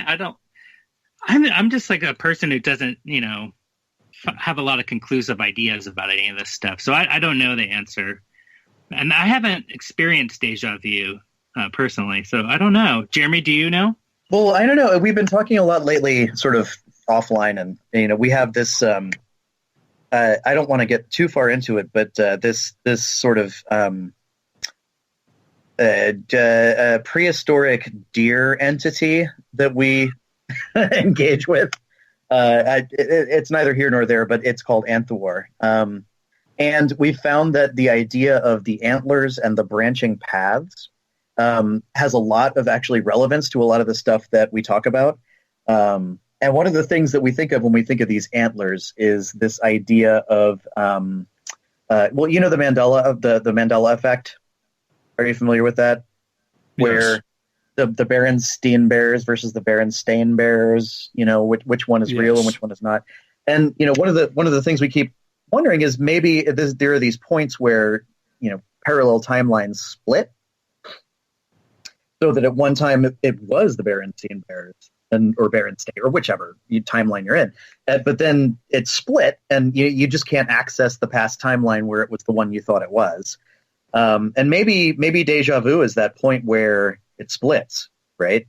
Where it's not necessarily time travel, but you all of a sudden have encountered the branching timeline that wouldn't have happened if you had made a different decision. Mm-hmm. I guess that's the only thing I can think of that comes to mind. So, how about you, Jim? Yeah. That was me. I'm sorry, Garrett. Garrett, would you agree with what Jeremy's saying? Yeah, like I said, I'm not someone who I don't like coming to conclusions about anything. I like asking you questions. So I don't know the difference. I just like hearing what people's experiences are. So I don't know. I'm sorry, I don't have an answer for that. What does Trip think? That's what I want. Well, he is saying, because he's been fired up this week. About the last week, he's been pretty fired up. He's saying Fruit Loops has always been Fruit Loops with 2 O's on each word. Oh, is it not? Is it not Fruit Loops with two O's on each word? It is. I always thought it was. Me too. Well, there you go. I mean, oh, now I'm tripping out. You know what? I actually, for one of my listeners, Oscar, I actually have a piece of Mandela effect right in my hand right now. Oh. Because I have a Ford key from way back when. I have no idea what this Ford key is for. But Ford claims they've always, on the lower bar of the F, have had a little curly Q on there, much like Dairy Queen does in their ice cream. And they said it's always been there. Well, on this key that I have, there is no curl on the F. Ooh. Mm-hmm. Yeah. Mm. That's really cool. And yet Ford claims it's always been there. Mandela effect? Worn out key? Coincidence? Time travel? Time travel? Different dimensions? What do you think? What matters to us is what other people think. More so than what we think about it. I mean, we all have our opinions on stuff. I'll tell you a creepy story. Back in October, I've got my son up at our island bar that we have in our kitchen, and he's eating a bowl of cereal. And we're kind of looking inwards towards the kitchen, and it opens up to a dining room, and then there's a window in the kitchen that, on the other side of the sink. And as him and I are sitting there, we see these two lights that look like military captain's bars. The big, long, rectangular bars. Mm-hmm. Yeah. Okay. But make them about a foot long. Okay. Float right from my dining room right into the kitchen where the sink is, and then disappear. Huh. And I noticed that my son saw it too. And he's only 5. And I said, "Hey, bud, did you see that?" He goes, "Yeah." I said, "You saw that light, right?" He goes, "Yeah, what was that?" I said, "I have no idea, but that was cool." He's like, "Yeah." And so he gets back into his cereal because Dad's a wingnut. And 2 minutes later, absolute temper tantrum crying, like uncontrollable. And I said, "What's wrong?" And he looks at me in his teary blue eyes, says, "You're going to die soon, and I don't want you to die. I don't want you to leave me." Whoa. And now I'm crapping my pants because we just had this weird light experience. Yeah, right. And I'll tell you, for the next 2-3 weeks, I was petrified. I literally felt like wrapping up my body in bubble wrap just in case. Mm-hmm. I was hit by a car, or with my luck, I would have been, walk outside and get attacked by a bear or a deer or a wolverine. Mm-hmm. Right? I was freaked out for a few weeks, man. Yeah. I was absolutely freaked out. And I, getting back to that night, I was like, well, Dad's not going to die. Dad's got lots of life left in him. He goes, "No, you're going to die soon, and I don't want you to die." And I'm like, oh, my gosh. Oh, my goodness. Yeah. It was freaky. That is freaky. Yeah. Now, thank goodness, I think we're past the point of no return there, or the expiry date, whatever you want to call it. But that was a freaky story, man. Freaked me out. Wow. It's interesting when you bring kids into all of this, because Garrett and I are both dads, and my son is 7, and Yuki is 5. He's 5 and almost 6, yeah. Almost 6, yeah. And how we talk about this with our kids is something we think about a lot, because we both have them, and we're finding, I think, that this using this idea of sort of remythologizing the landscape and instilling a sense of wonder in the world is really a good way to sort of get your kids into this mindset that not everything is so cut and dry.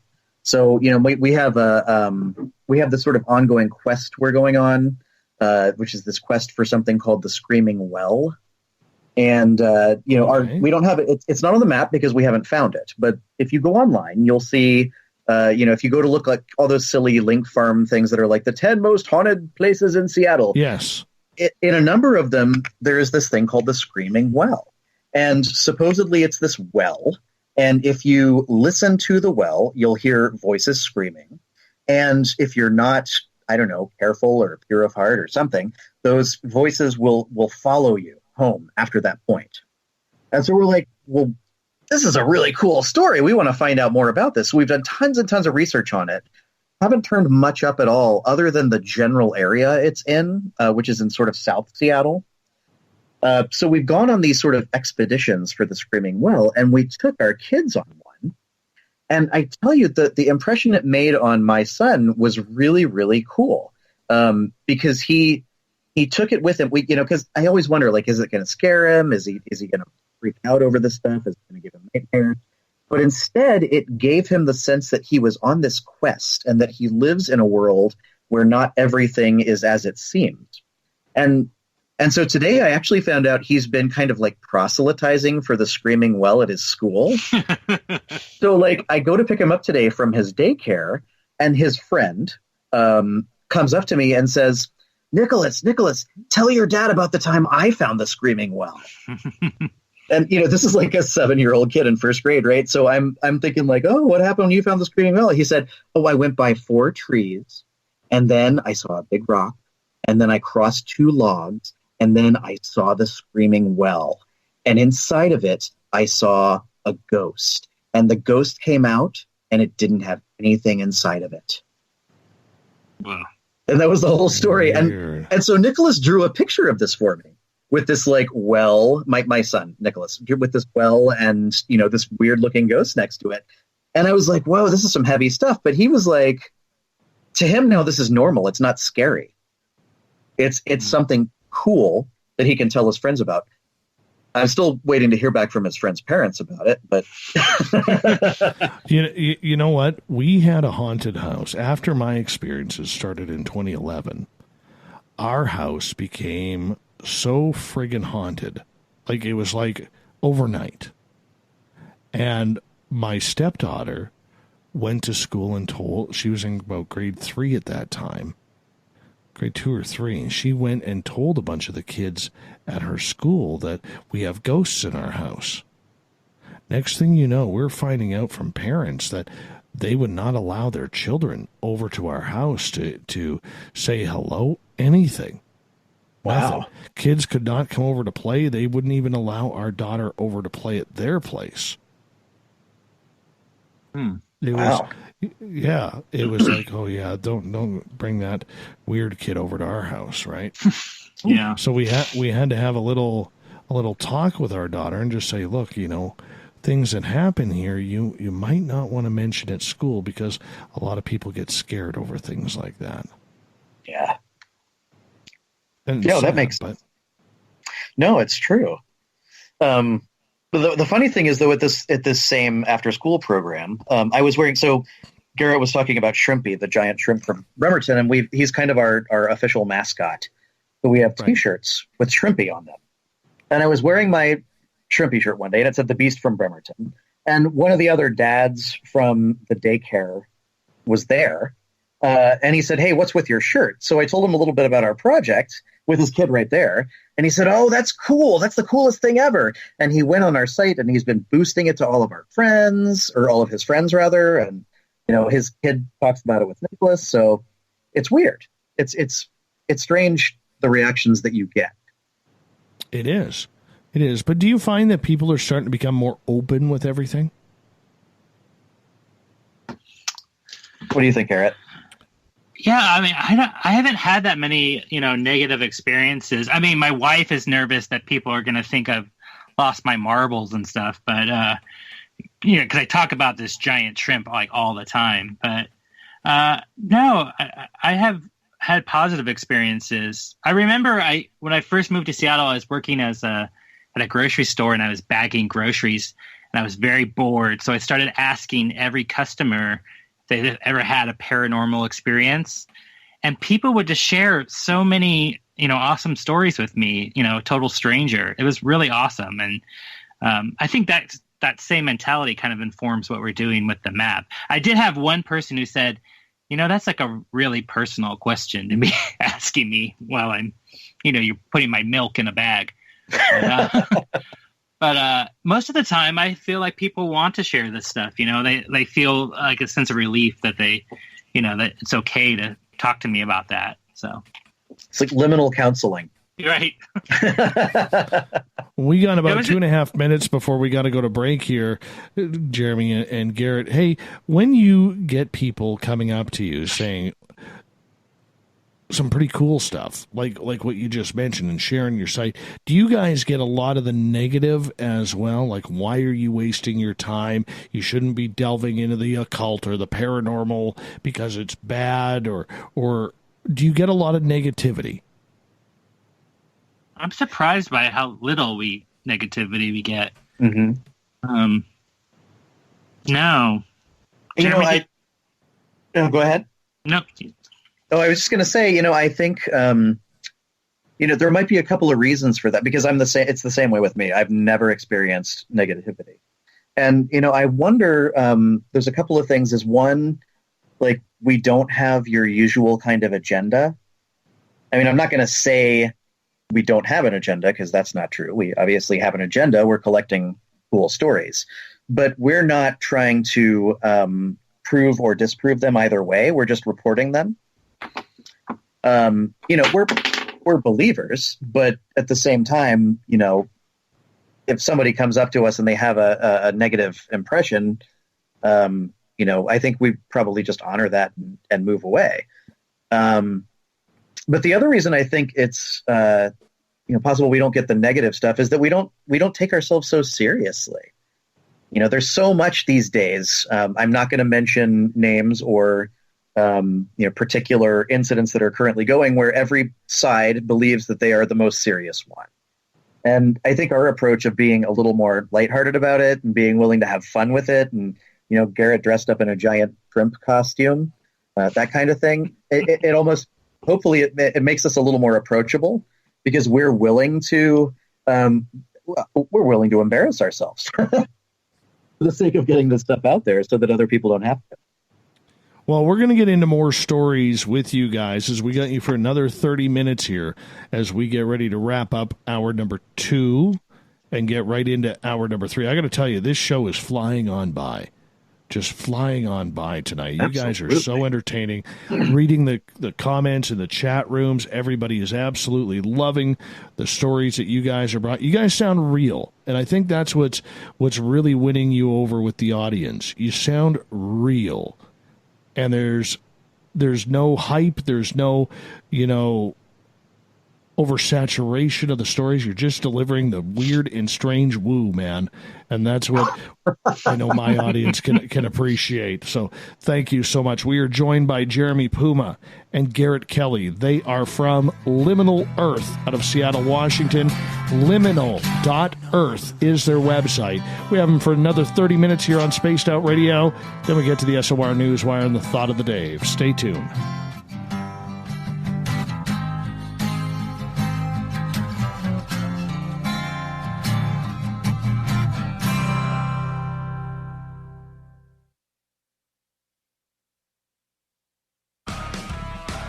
Get your horns up with me on Spaced Out Radio. This is Ron Bumblefoot Thal. Come tune in to SOR, where you can hear me rock out with Little Brother Is Watching, the official theme song of Spaced Out Radio. And then come on over to bumblefoot.com, where you can find out about my tour schedule, my music, and everything else. Bumblefoot.com keeps you up to date on what I'm doing and the best way to stay in touch with my music and music camps. Sign up for my newsletter at bumblefoot.com, and remember, Little Brother Is Watching. At spacedoutradio.com, we have a little bit of everything for you to stay up late. So while you're there, check out our SOR Newswire, where our team brings you stories of the weird and strange to the WTF from around the globe. News on Bigfoot, UFOs, paranormal, Darwinian-type crime tales. It's the stories that the mainstream media usually won't touch. Well, we got them all on the SOR Newswire, only at spacedoutradio.com.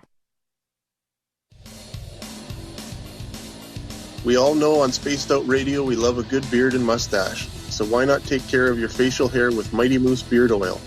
Made in Canada, we're taking care of beards and stashes around the world. We use 100% natural ingredients with our oils and balms to make your whiskers feel silky smooth. Use promo code SOR2019 at MightyMooseBeard.com today.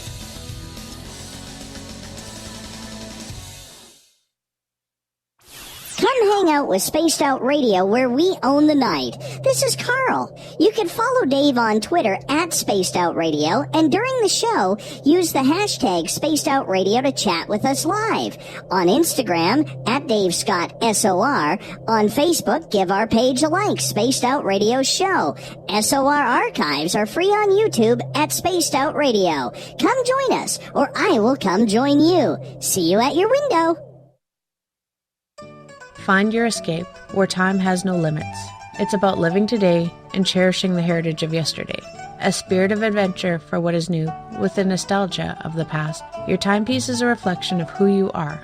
Life surrounded by beauty from the world around us to the soul within. EscapeWatches.com.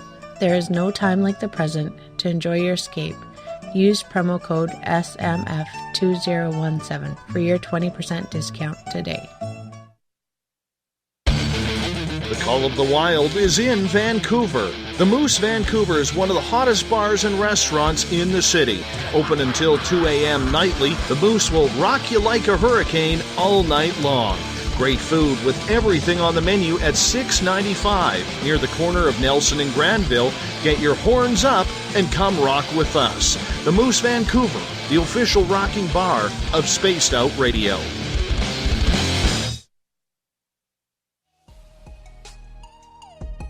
Canada's largest UFO conference is ready to roll in Toronto this September 21st and 22nd at the Alien Cosmic Expo. This year is about the experience. Listen to the stories of Dave Scott, Travis Walton, Paula Harris, Grant Cameron, Ryan Stacey, Richard Dolan, Leslie Mitchell-Clark, and more. Get your tickets now at aliencosmicexpo.com.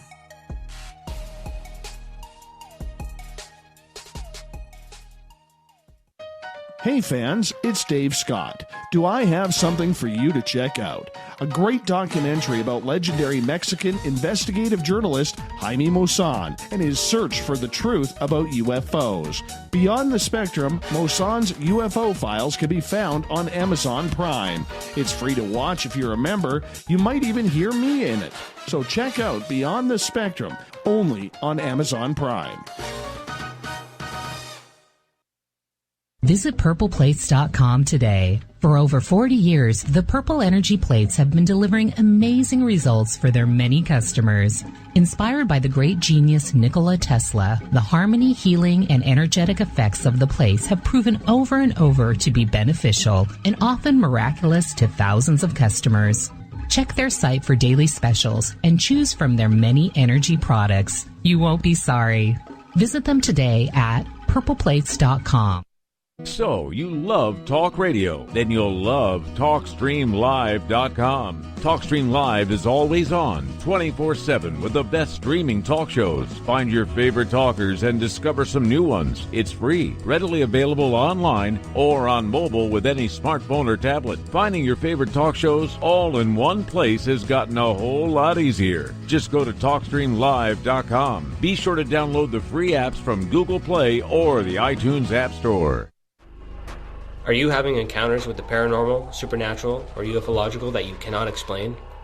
Look no further than the SOR Sightlines Report, brought to you by the Experiencers Support Association. This is Ryan Stacey, head of the Research Association, TESA. Soon on the Spaced Out Radio website, you'll be able to file your reports and have them researched for you. We are independent and ready to help Spaced Out Radio listeners today.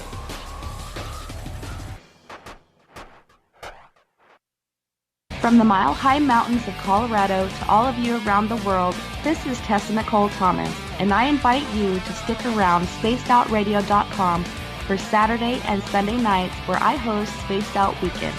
Let me take you on a wild ride of weird and strange topics, from ghosts and ETs to remote viewing, psychic phenomena, and so much more. We get going at 9 p.m. Pacific, midnight Eastern Time on Spaced Out Weekend, where we own the night. On the first Tuesday of every month, I encourage you to come along for a journey with me, Geraldine Orozco, on The Spiritual You. Together, we will take a look at how to access the highest expression of yourself and change your life. Consciousness, ET contact, health, and wellness, we can talk about it all. So come along for a spiritual ride with me, Geraldine Orozco, on The Spiritual You, only on Spaced Out Radio. The freedom to post what you want, when you want. That's the social media freedom you need. Social Media Freedom is the free app in your app store. No need to worry about going to jail or being shadow banned any longer. It's the freedom to say what you feel. The freedom to know Big Brother isn't watching. It's the way social media is supposed to be. Social Media Freedom. It's time to set yourself free. Download from your app store today. We are getting ready to relaunch the SOR Space Travelers Club at spacedoutradio.com. For $5 a month, you can join us for a plethora of features found nowhere else. Hang out in a private chat room during the show and after party. You can check out some exclusive content and a store specifically for you, as well as a private listener forum where you can post your thoughts, stories, and pictures. The SOR Space Travelers Club, coming soon to spacedoutradio.com. Come get spooked at the 4th Annual Forest Moon Paracon in Cedar-Woolley, Washington, Saturday, September 28th. UFOs, ghosts, aliens, Bigfoot. Speakers include Mike Morin and Jason Jordan, R. Keith Andrews, and Dave Scott from Spaced Out Radio, and so much more. There will be workshops and a VIP roundtable. Get early bird tickets now at fmparacon.com.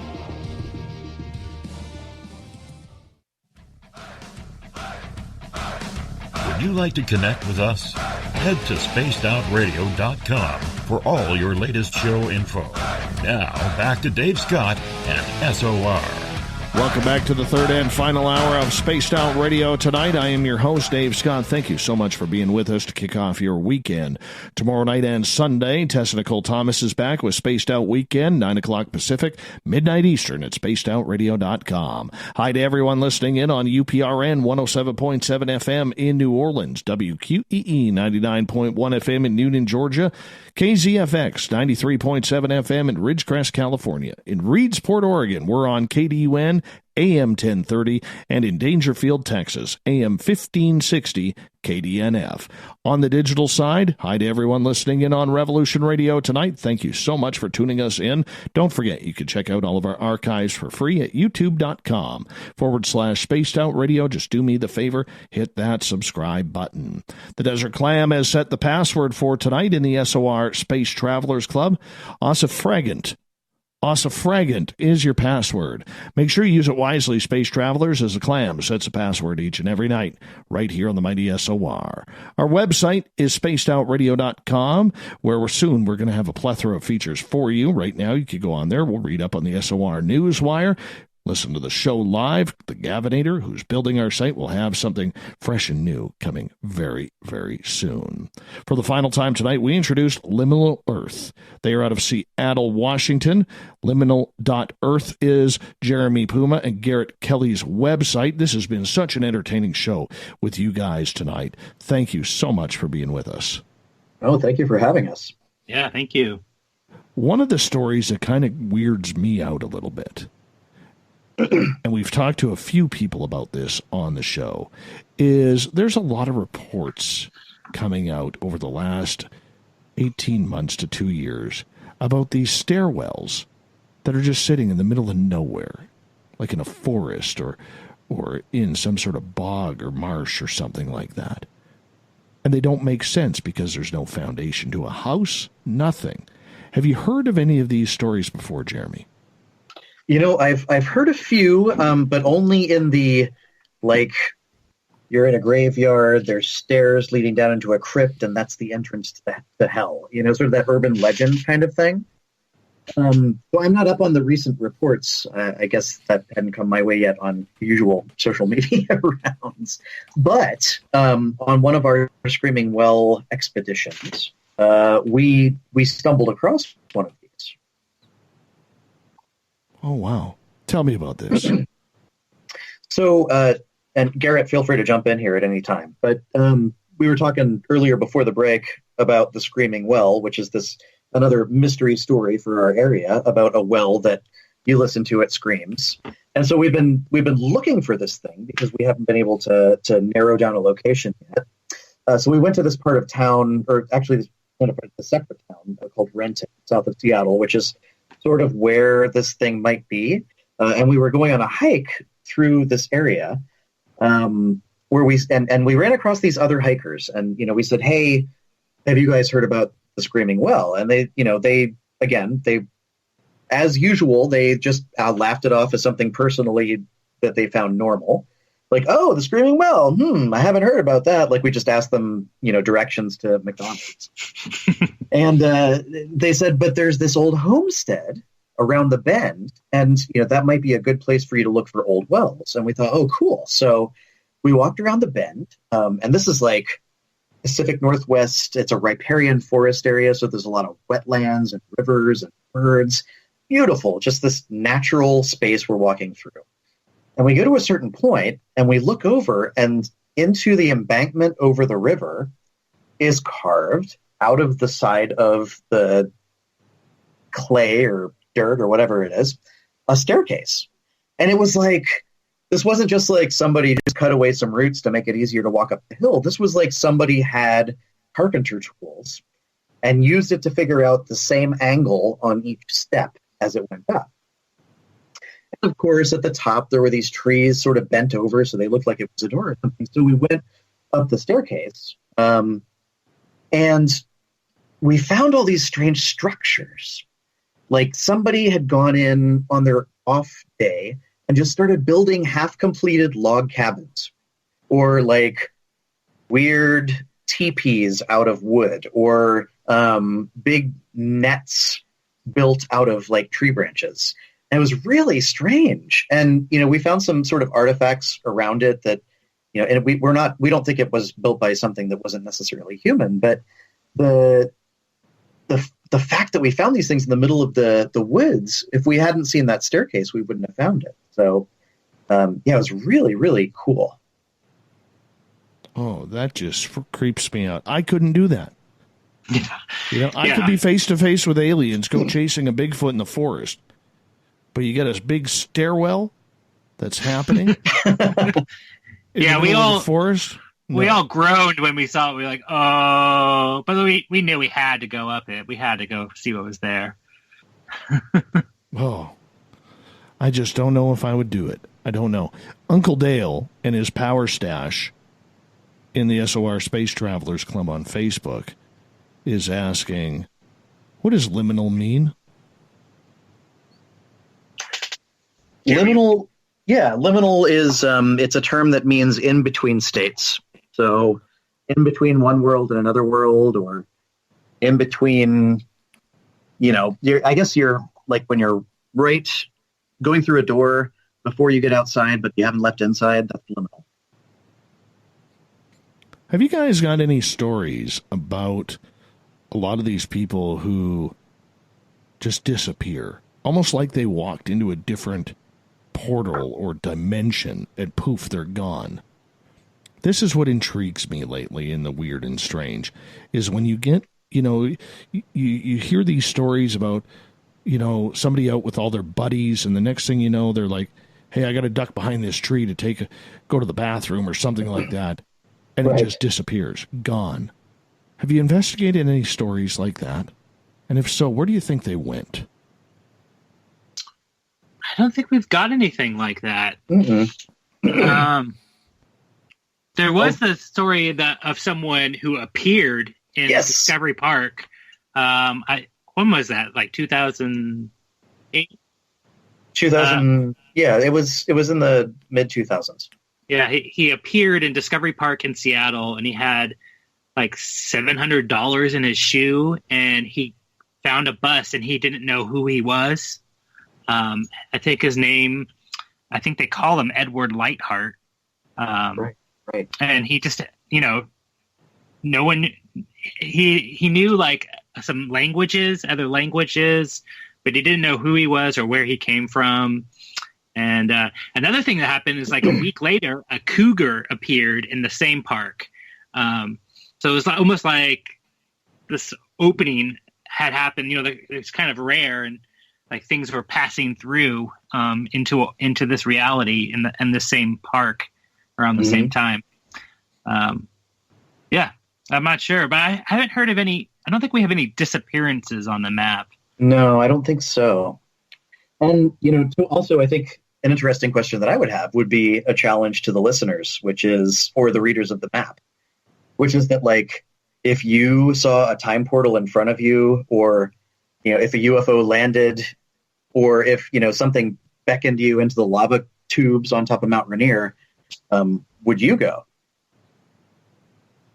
I don't know. I mean, I would. I can say that. You know, I'd try and take as many precautions as I could beforehand, but, you know, wow, what an opportunity. I'd go on a UFO. I can tell you that. I can tell you that. I've been within 150 yards of a UFO on the ground, and if I had that opportunity to see that again, I would go up to it. Absolutely. Yeah. I was scared like a chicken when this happened the first time. I'm waiting for the next one. But I definitely would do that. You know, kind of like that Meatloaf song. You know, I'll do anything for UFOs, but I won't do that. Are you telling us you're flirting with the UFOs? Is that what's going on? Oh, yeah. Oh, yes. Absolutely. Absolutely. Gentlemen, your site is liminal.earth, and you got some real awesome stories in regards to this. You have one back from February from Duwamish South Park about a river monster. Trying to think of which one. Right. Yeah. No, this has got to be the Lufu, right? So, so here in Seattle, we're kind of going through, like, there's almost this sort of cool underground with the paranormal world that's kind of happening right now. There's like a hedge witch artist who has a studio down in South Seattle, and she combines like wilderness with technology to cast spells. And Vince Nunza and the Pacific North Weird guys. Another great podcast out of here called That's Weird, who we're really good friends with and who help us out sometimes, and we hopefully help them. But there's also this record label called Look Up Records, and it is a paranormal themed record label that does like psychedelic and shoegaze music. And they had put on for the last 2 years, and they'll have another one coming up in September, a paranormal themed music festival. And at the last one, the theme was underwater, and they sort of introduced into the local mythology the idea that there's this monster dwelling in the Duwamish. And the guys from Pacific North Weird made a whole film about it that they showed at this festival. We met a lot of people who had Bigfoot encounters, and Garrett got a gift from one of them. Yeah, she gave me, this woman who is really into looking for Bigfoot, makes these Bigfoot gourds that she carves and turns into drums. It's like a Bigfoot collar. And she told me her story, and we talked for a long time, and then she gifted me one of these thunder gourds. They're really awesome. Yeah. So like everybody at this festival has a connection to the paranormal, or at least an interest in it. But it's this cool music rock festival where you can go and, people from different bands from all over play amazing music. And that entry is actually part of us helping to create the mythology surrounding the idea that we need to protect the Duwamish River, because it's been so horrifyingly abused over the years that, it very well could be that a monster is created that way. Yeah, I think there's and that might be confusing for some people, but I think Jeremy and I come from I was a religious studies major, and Jeremy, is kind of a scholar in religious studies. And I think we have this kind of mythological bent to some things. And so some things on the map, we talk about how where Amazon is like a corporate hell zone. So it's a way for us to and we created some mythology around that, to tell a story about Seattle.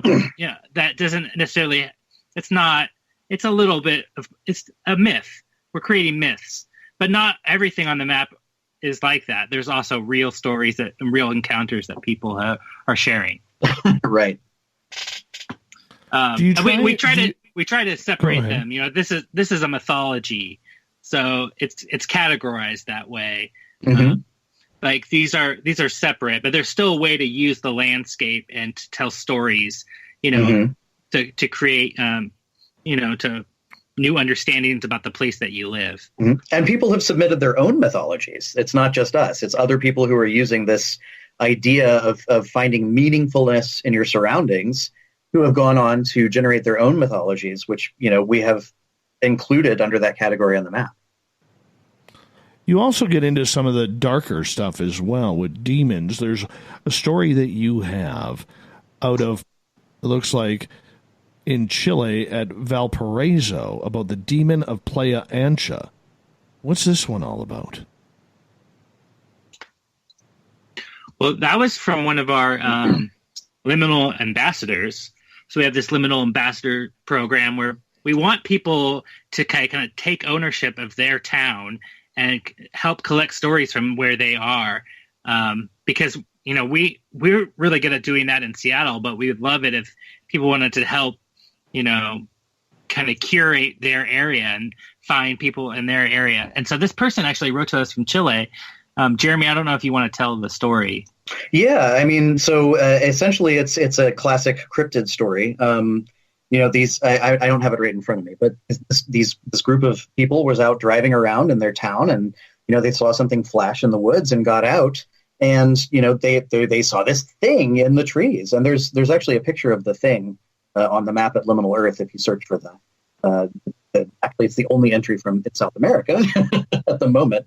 But yeah, so they saw this thing and it had glowing red eyes and these sharp claws, and it, as is typical with this kind of thing, it just kind of bounded off into the night. And so it's like a scripted story that we never would have heard otherwise, which is, I don't know. I feel like we kind of like that our liminal ambassador kind of broke the story on this for us. It almost sounds like a Flatwoods Monster type story. Yeah, it absolutely does. I mean, down to the glowing red eyes, or like Dover Demon. True that. Do you like dealing with the darker stuff, Garrett? Jeremy and I both don't have an interest in like murder stuff so much. That's kind of like neither of us are interested in that. And like I said, I'm kind of a scaredy cat, so I don't know if I don't mess with it that much. But I'm willing to hear people's stories, and I want to be there for them if they have had something happen to them. But to be honest, it's the least interesting to me, or not the thing I'm kind of afraid to go there. I don't know if that's the same for Jeremy, though, exactly. Well, it's not that I'm opposed to them, but I really, I think we're looking for the ones that are really unique or interesting, or that we can visit, that are like a little different somehow than your average. I mean, I'm not really into the scary stuff. Like if you're going to put like, first of all, everybody's doing murder. Like there's like so many, like find out the most like horrific murder podcast.com. And, so that's just kind of like at first that it's flooded. But if you're like, we have like a murder on the map where there's a ghost story attached to it, and something like that is way more likely to get our interest than like a straight murder story. We've got about 5 minutes left with you guys tonight. We have Jeremy Puma and Garrett Kelly from Liminal Earth here down in Seattle, Washington. One more of the dark ones that really kind of caught my attention was Martha Washington School for Insane Girls. This is out of Seattle, Washington, on Lake Washington. Rumored to be an extremely haunted place. Have you guys attended this?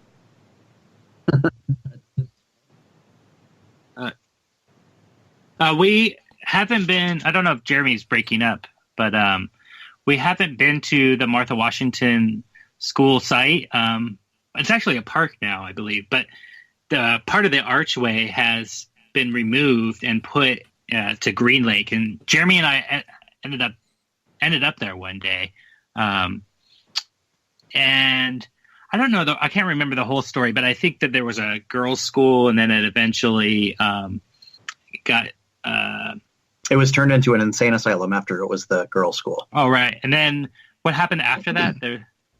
So it like they closed it down, and it was just sat there dilapidated for a while. And I guess there was, during the satanic panic days, people were saying the Satanists were there. And so they found all this ritual materials. And then they ended up demolishing it and just turning it into the rest of the park. This one arch was put near Green Lake, which coincidentally is right near where that same story was, where there was a murder with a ghost attached to it. And there's this grove of trees where that murder took place with this young girl. And supposedly in the grove of trees, if you're there at night, you can see her peeking out behind the trees. And it's right next to this archway from this satanic school. And it's a place where a man got struck by lightning. It's just kind of a weird spot in Seattle, this big lake called Green Lake. Interesting. Very cool. Very cool.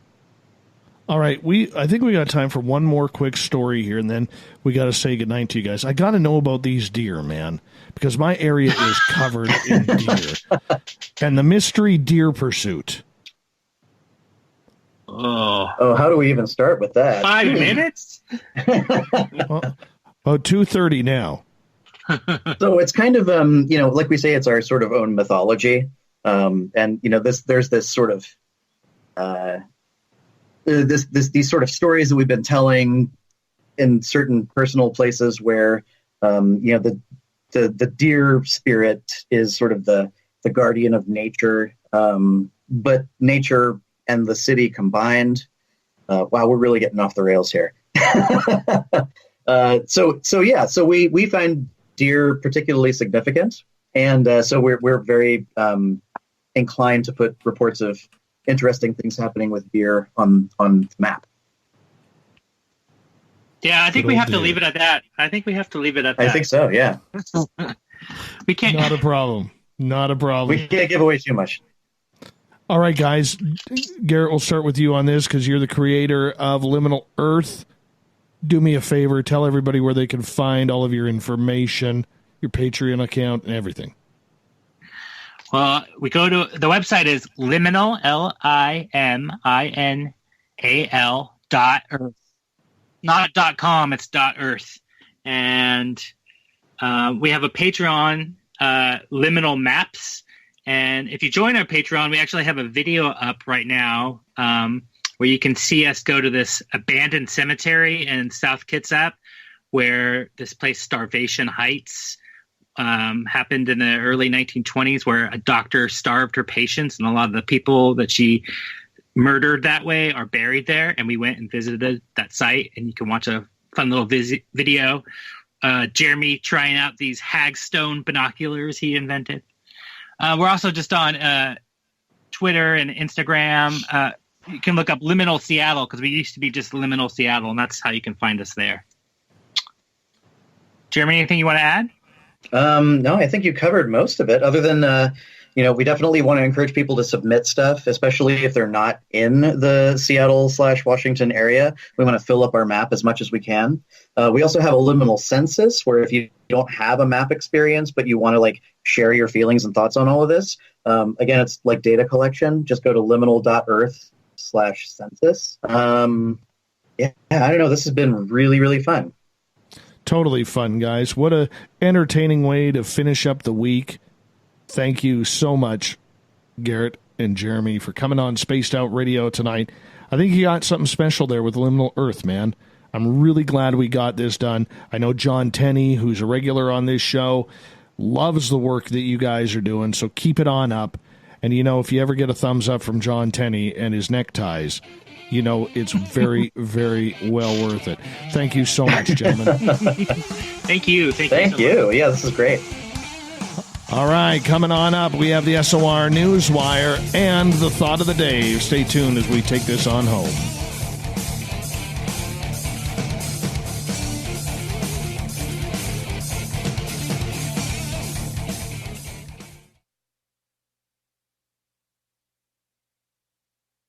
Coming soon to our website, spacedoutradio.com, is the SOR Space Travelers Club. For just $5 a month, you can get into a private area on our site where you can hang with other listeners in our chat room, post in our forum, and check out a bunch of exclusive content and store that won't be found anywhere else, including a nightly after-show party with Dave. It's going to be the best $5 a month you're going to spend. The SOR Space Travelers, only at spacedoutradio.com. Are you having encounters with the paranormal, supernatural, or ufological that you cannot explain? Look no further than the SOR Sightlines Report, brought to you by the Experiencers Support Association. This is Ryan Stacy, head of the Research Association, TESSA. Soon on the Spaced Out Radio website, you'll be able to file your reports and have them researched for you. We are independent and ready to help Spaced Out Radio listeners today. Hello, this is your guitar man, Ron Bumblefoot Thal, and I have to tell you, I love the response I get for Little Brother is Watching from Spaced Out Radio fans. It's amazing how music can inspire and make people think deeper about what's going on in the supernatural world. You can head over to my website, bumblefoot.com, to check out my music, my guitar workshops, my touring, even check out some of the hot sauces that I'm working on. And make sure you keep on listening, because with Spaced Out Radio, you know Little Brother is watching. Hey, Spaced Out Radio listeners, it's Dave Scott. I want you to check out a great documentary I'm involved in called Beyond the Spectrum, Mosson's UFO Files. Directed by Darcy Weir, the film follows Jaime Mosson's journey for mainstream journalistic truth in ufology in Mexico. Beyond the Spectrum can be found on Amazon Prime. If you're a member, watch it free. It's worth the watch.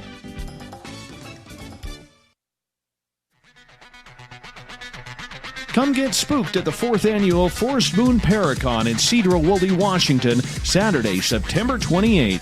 UFOs, ghosts, aliens, Bigfoot. Speakers include Mike Morin and Jason Jordan, R. Keith Andrews, and Dave Scott from Spaced Out Radio, and so much more. There will be workshops and a VIP roundtable. Get early bird tickets now at fmparacon.com.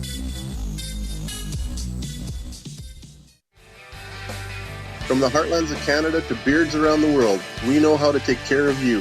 Fill your follicles with the Mighty Moose Beard Oil. All our oils and balms are handmade and 100% natural ingredients because we care about your beard. And hey, use the promo code SOR2019 and get your Mighty Moose Beard Oil today. You can check us out on our website, mightymoosebeard.com.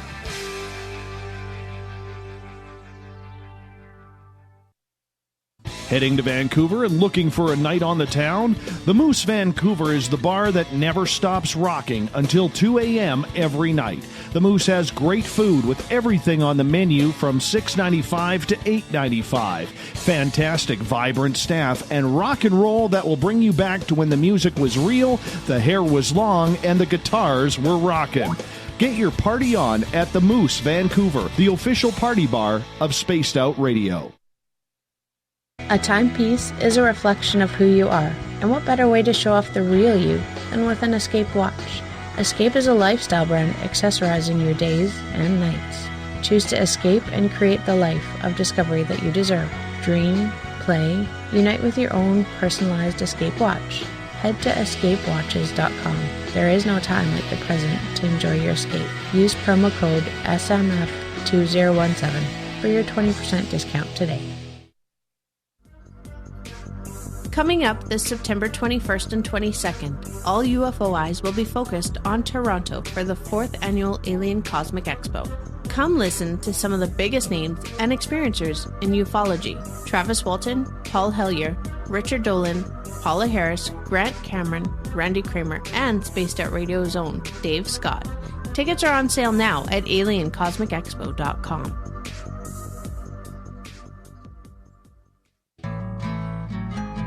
Looking for a place to advertise at a very reasonable cost? Look no further than Spaced Out Radio.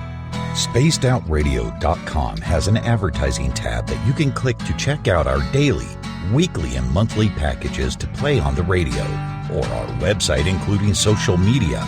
From commercial spots to banners, we have it all. Check out our competitive pricing today. Every night on Spaced Out Radio, we have places for you to hang out. Hi, this is Carl. Join our SOR Space Travelers group on Facebook for live chat. On Twitter, using hashtag Spaced Out Radio. You can also join us in our Spreaker chat room. Check us out on Instagram at Dave Scott SOR. All of our archives are free on YouTube at Spaced Out Radio. By the way, I'll be watching you at your window until you do.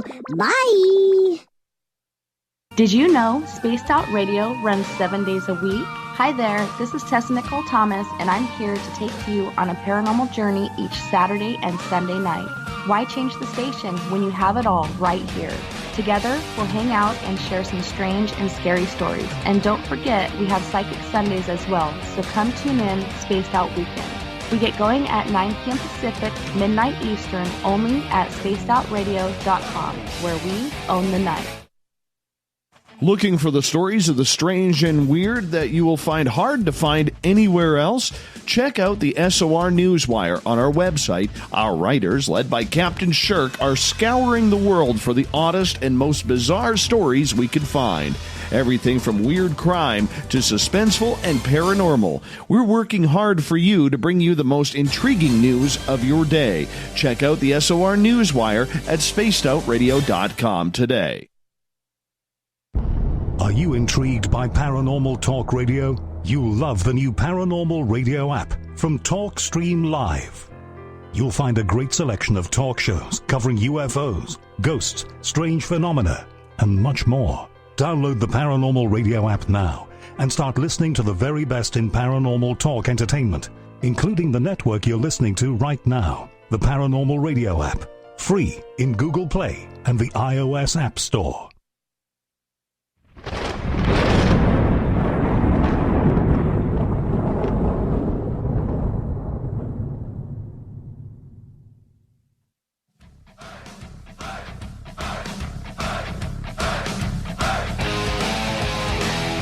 We've rounded third. We're heading for home tonight on Spaced Out Radio. I am your host, Dave Scott, thanking you for all of you tuning in tonight. Reminder, if you've missed most of this show or others, you could go to our YouTube channel, youtube.com/Spaced Out Radio. All of our archives are free for you there. Just do me the favor, hit that subscribe button. And, of course, our website, spacedoutradio.com. We got a plethora of features for you there. Soon to come. The Gavinator's setting it all up for us. But until then, you can read up on the news, put together by Captain Shirk, and listen to the show as well. Let's get to the weird, the wacky, the SOR Newswire.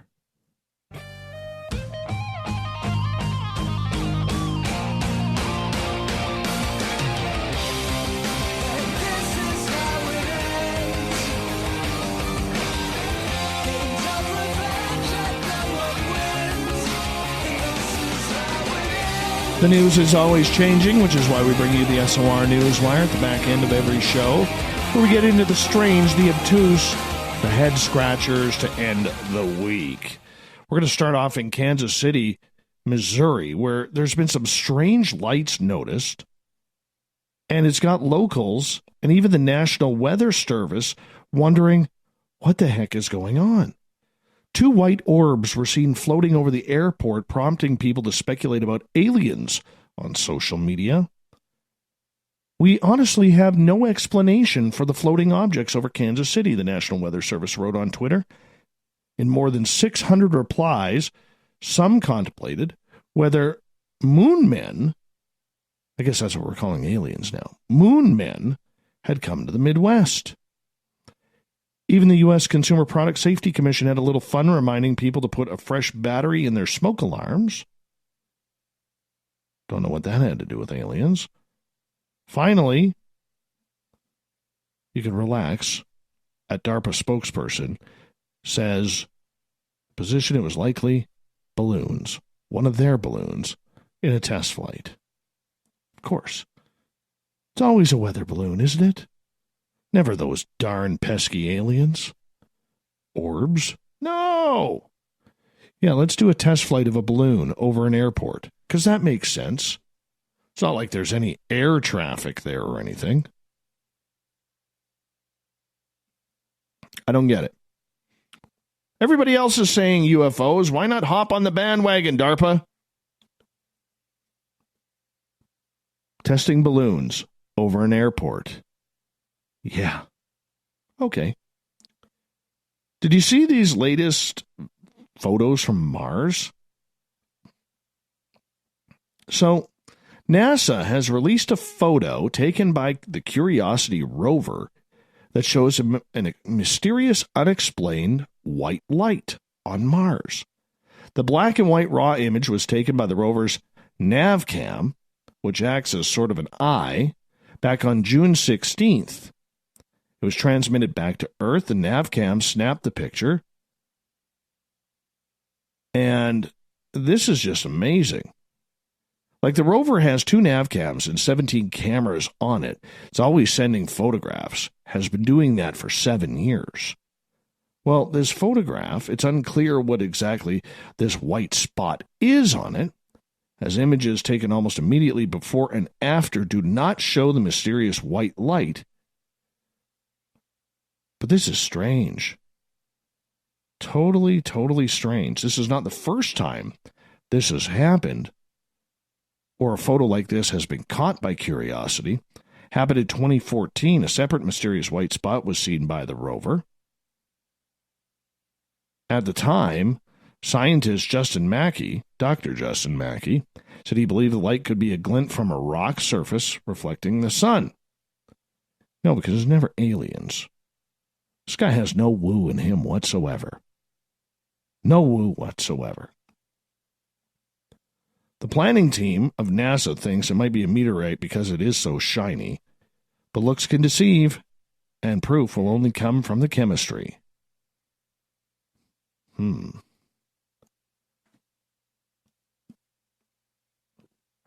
This is kind of cool. Up in Alaska, marine biologists have recorded for the first time a song of the rare eastern North Pacific right whale, which literally there are only about 30 of these beautiful mammals left on this planet. 30. Think about that. Out of all the giant oceans, 30. Well, Thursday, so yesterday, they first captured the calls using moored acoustic recorders in 2010, but without visual proof, it would take another 7 years of documentation for biologists to positively confirm the cries were coming from the extremely endangered whale. NOAA biologist Jessica Krantz said, "We heard these same songs during a summer survey in 2017, and we were able to localize the songs to male right whales.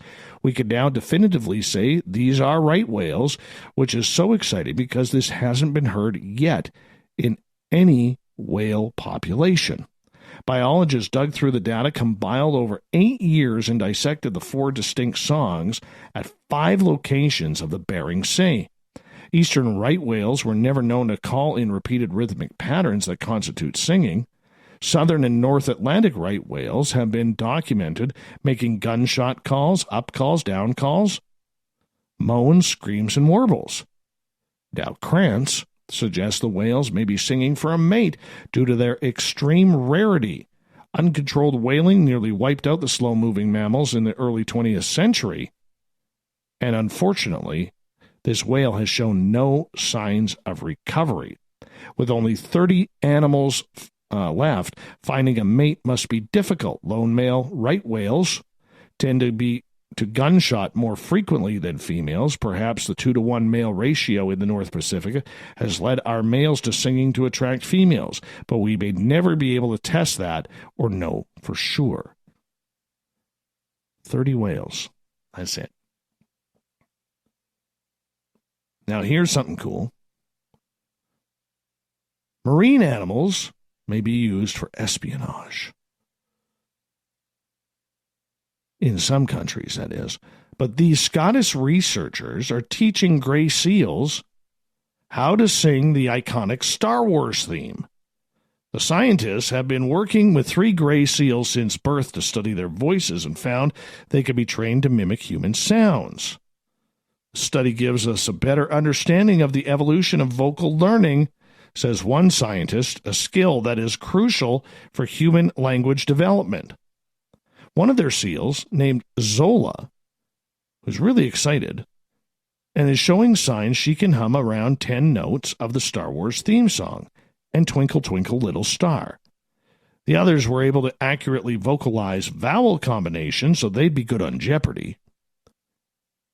I was amazed, says researcher Amanda Stansbury, how well these seals copied the model sounds we played to them. She works at the El Paso Zoo in Texas. Copies were not perfect, but given that these are not typical seal sounds, it is pretty impressive. She goes on to say other mammals such as whales, dolphins, and elephants are all known for playing copycat with humans, even though they have very different vocal anatomies.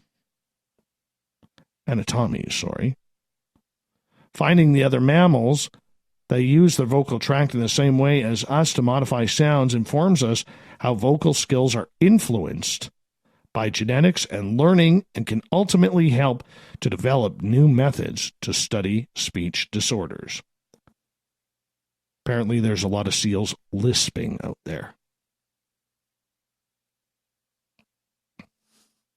Okay. It's kind of a cool story. An exotic African cat that escaped from its owner's house has been spotted in Virginia once again, this time more than 150 miles from its North Carolina home. The cat's owner previously told news outlets his pet Rocky escaped from his coastal North Carolina home in October. Since then, Rocky has been on the move and evading capture, spotted in cities across Virginia, first at a state park in April, then later in rural Chesapeake, and just this week near Suffolk. A Virginia beach animal control agent told the press she has spent hours trying to trap the elusive cat, but the African servals are also known for their athleticism, both in their ability to travel over 20 miles an hour in a day, not an hour, and be able to run up to 50 miles per hour. It's one fast cat. Wow. Continuing on, finish it off with this. A place of serene worship was a scene of chaos in Kansas City, Florida, north of St. Petersburg, this past Wednesday. In the wee hours, according to Pinellas County Court records, law enforcement received a call from Bounthong Kedkutla, a caretaker for the Kansas City Buddhist temple, complaining that a half-naked man was on the rooftop attempting to break a window. According to the police report, Kedkutla said that when he and the monks confronted the suspect, later identified as Jack Alex Williams, the alleged intruder fled. At around the same time, Kansas City cops also received numerous disturbance calls about a half-naked man running through an apartment complex in the immediate vicinity of the temple. The accused was only dressed in a shirt. His dingleberries were hanging out. When law enforcement arrived to the complex, they encountered Williams, who admitted, I've never used dingleberries on this show before, who admitted that he had climbed over a 6-foot fence at the temple, climbed onto the roof and struck a window. Hold on a second here. You have no pants on and you're trying to climb over a fence? Do you know how dangerous that is for a man? Your Franks and Beans were in trouble from the start, buddy. Anyways, he admitted to taking off his shorts and sneakers and leaving them, which matched the description of the items that were later found at the property. He didn't really explain why he took them off. The 26-year-old is now charged with loitering and prowling. My goodness.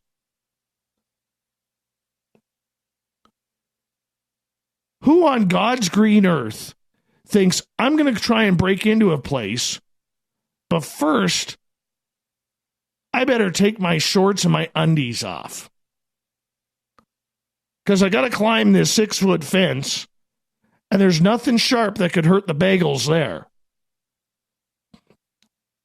Where do you find this, Captain Shirk?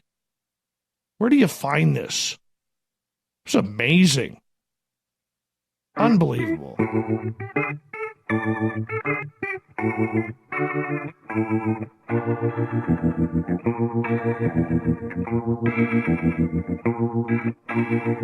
Thought of the Dave happens every night at this time, where we ask a question on our Facebook and Twitter pages, then read your responses on the air, because we love the audience participation around here. So today's Thought of the Dave is as follows.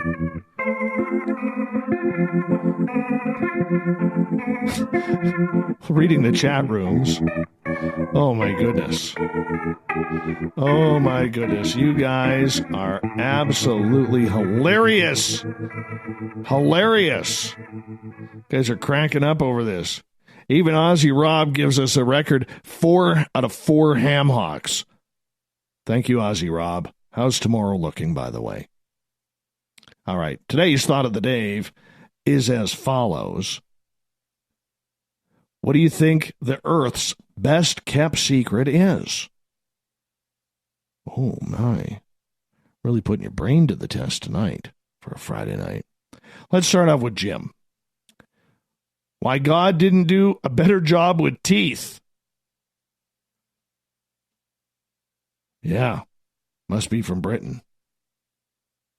Gotta be from Britain. I'm just saying. Gotta be from Britain if you're complaining about the teeth. I saw Austin Powers. Kimmy, the Great Pyramid of Giza.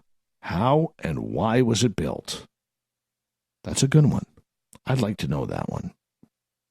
Serena, what's under the ice of Antarctica? Under the seas after the last ice age? I'm going to go on a rope here, right out on a limb. Under the ice, I'm going to say there is water and land. I know, pushing the woo factor a little hard there, but I'm going with it. Water and land underneath the ice I'm all tongue-tied now. In Antarctica. Joe and his beautiful, luscious hair. We call it the mane around here. I know the secret, and I'm not telling. That's why it's the best kept secret. Bobby, KFC's recipe of 11 herbs and spices. Why is the H silent in herbs? Why even put it on there? Herbs and spices. Herbs and spices. Why is the H silent? Tim wants to know about ancient civilizations. I'd press him for more, but he just didn't give me anything. Barry Taff, going to be a guest here soon, probably next month or August. He says that humans are not who we think we are, that we have an inconceivable past and an unimaginable future. For more on this, read my books, Alien Above, Ghost Below, and visit my website, barrytaff.net. Normally, I don't give the shout out, but Barry's a pretty cool dude, man. He's got great hair as well. Of course, we're going to do that.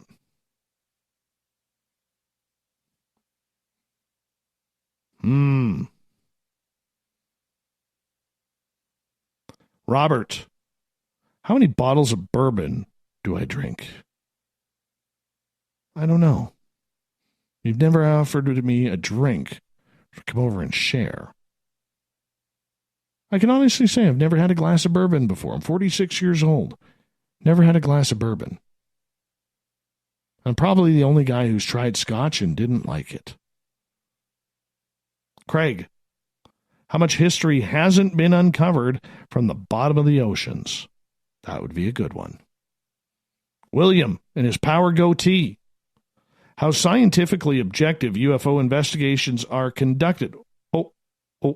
Wait a second. Scratch that last statement, William says. Brian. The secret of coexistence. Tony over in the UK. The story of our consciousness, the new fifth science. Nighthawk from Revolution Radio. The source of bananas. Francesca, the Earth? When that San Andreas fault is going to really shift for the big one? And also, if there is time travel through the wormhole or eternal life. Penman, the alchemical process to make gold from lead. Dolly in Australia. Personally, the distribution of information on black projects, you know, the secret stuff where over $2 billion go to every year and nobody knows why, not even acknowledged by the military and the current presidents. Don't even get to know what these programs are. Ozzy Rob, we're going to end it with you tonight. I want to know about the gnomes in Dave's garden. I am one with the gnomes, Ozzy Rob. One with the gnomes. Thank you so much to all you participating in the Thought of the Dave on Twitter and hashtag Spaced Out Radio and our Facebook page.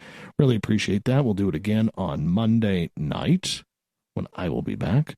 Also want to say, don't forget to check out all of our news put together by Captain Shirk. Can be found at spacedoutradio.com. That's where you go. Captain Shirk's got it all lined up for you. We got more features coming from our website very, very soon. Big thanks once again to Jeremy Puma and Garrett Kelly from Liminal Earth down in Seattle. Liminal.earth is their website for all weird, strange stories. And if you have a story that you could lend to their website, by golly, send it to them. They want to have it there, so check them on out. Liminal.earth. This weekend, while I am off finding my Zen, my Chi, and celebrating little SOR's 6th birthday, Tessa Nicole Thomas is back with Spaced Out Weekend, Saturday and Sunday night, starting at 9 p.m. Pacific, midnight Eastern Time, only at spacedoutradio.com. We got Mr. Ron Bumblefoot Thaw rocking in the background with Little Brother is Watching.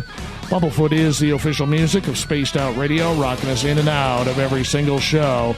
Get your horns up for the guitar god himself. Special thanks to everybody this week listening in at home, in your cars, at work, in our chat rooms, on Twitter at hashtag Spaced Out Radio, wherever you may be. Please remember this show is copyright by Spaced Out Radio and SOR Media Ventures Limited.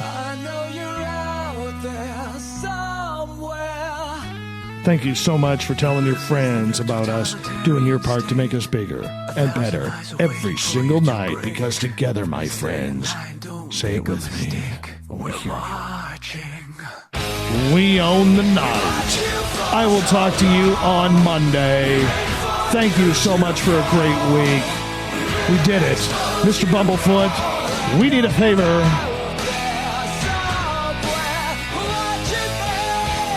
We need you to take us home. Good night.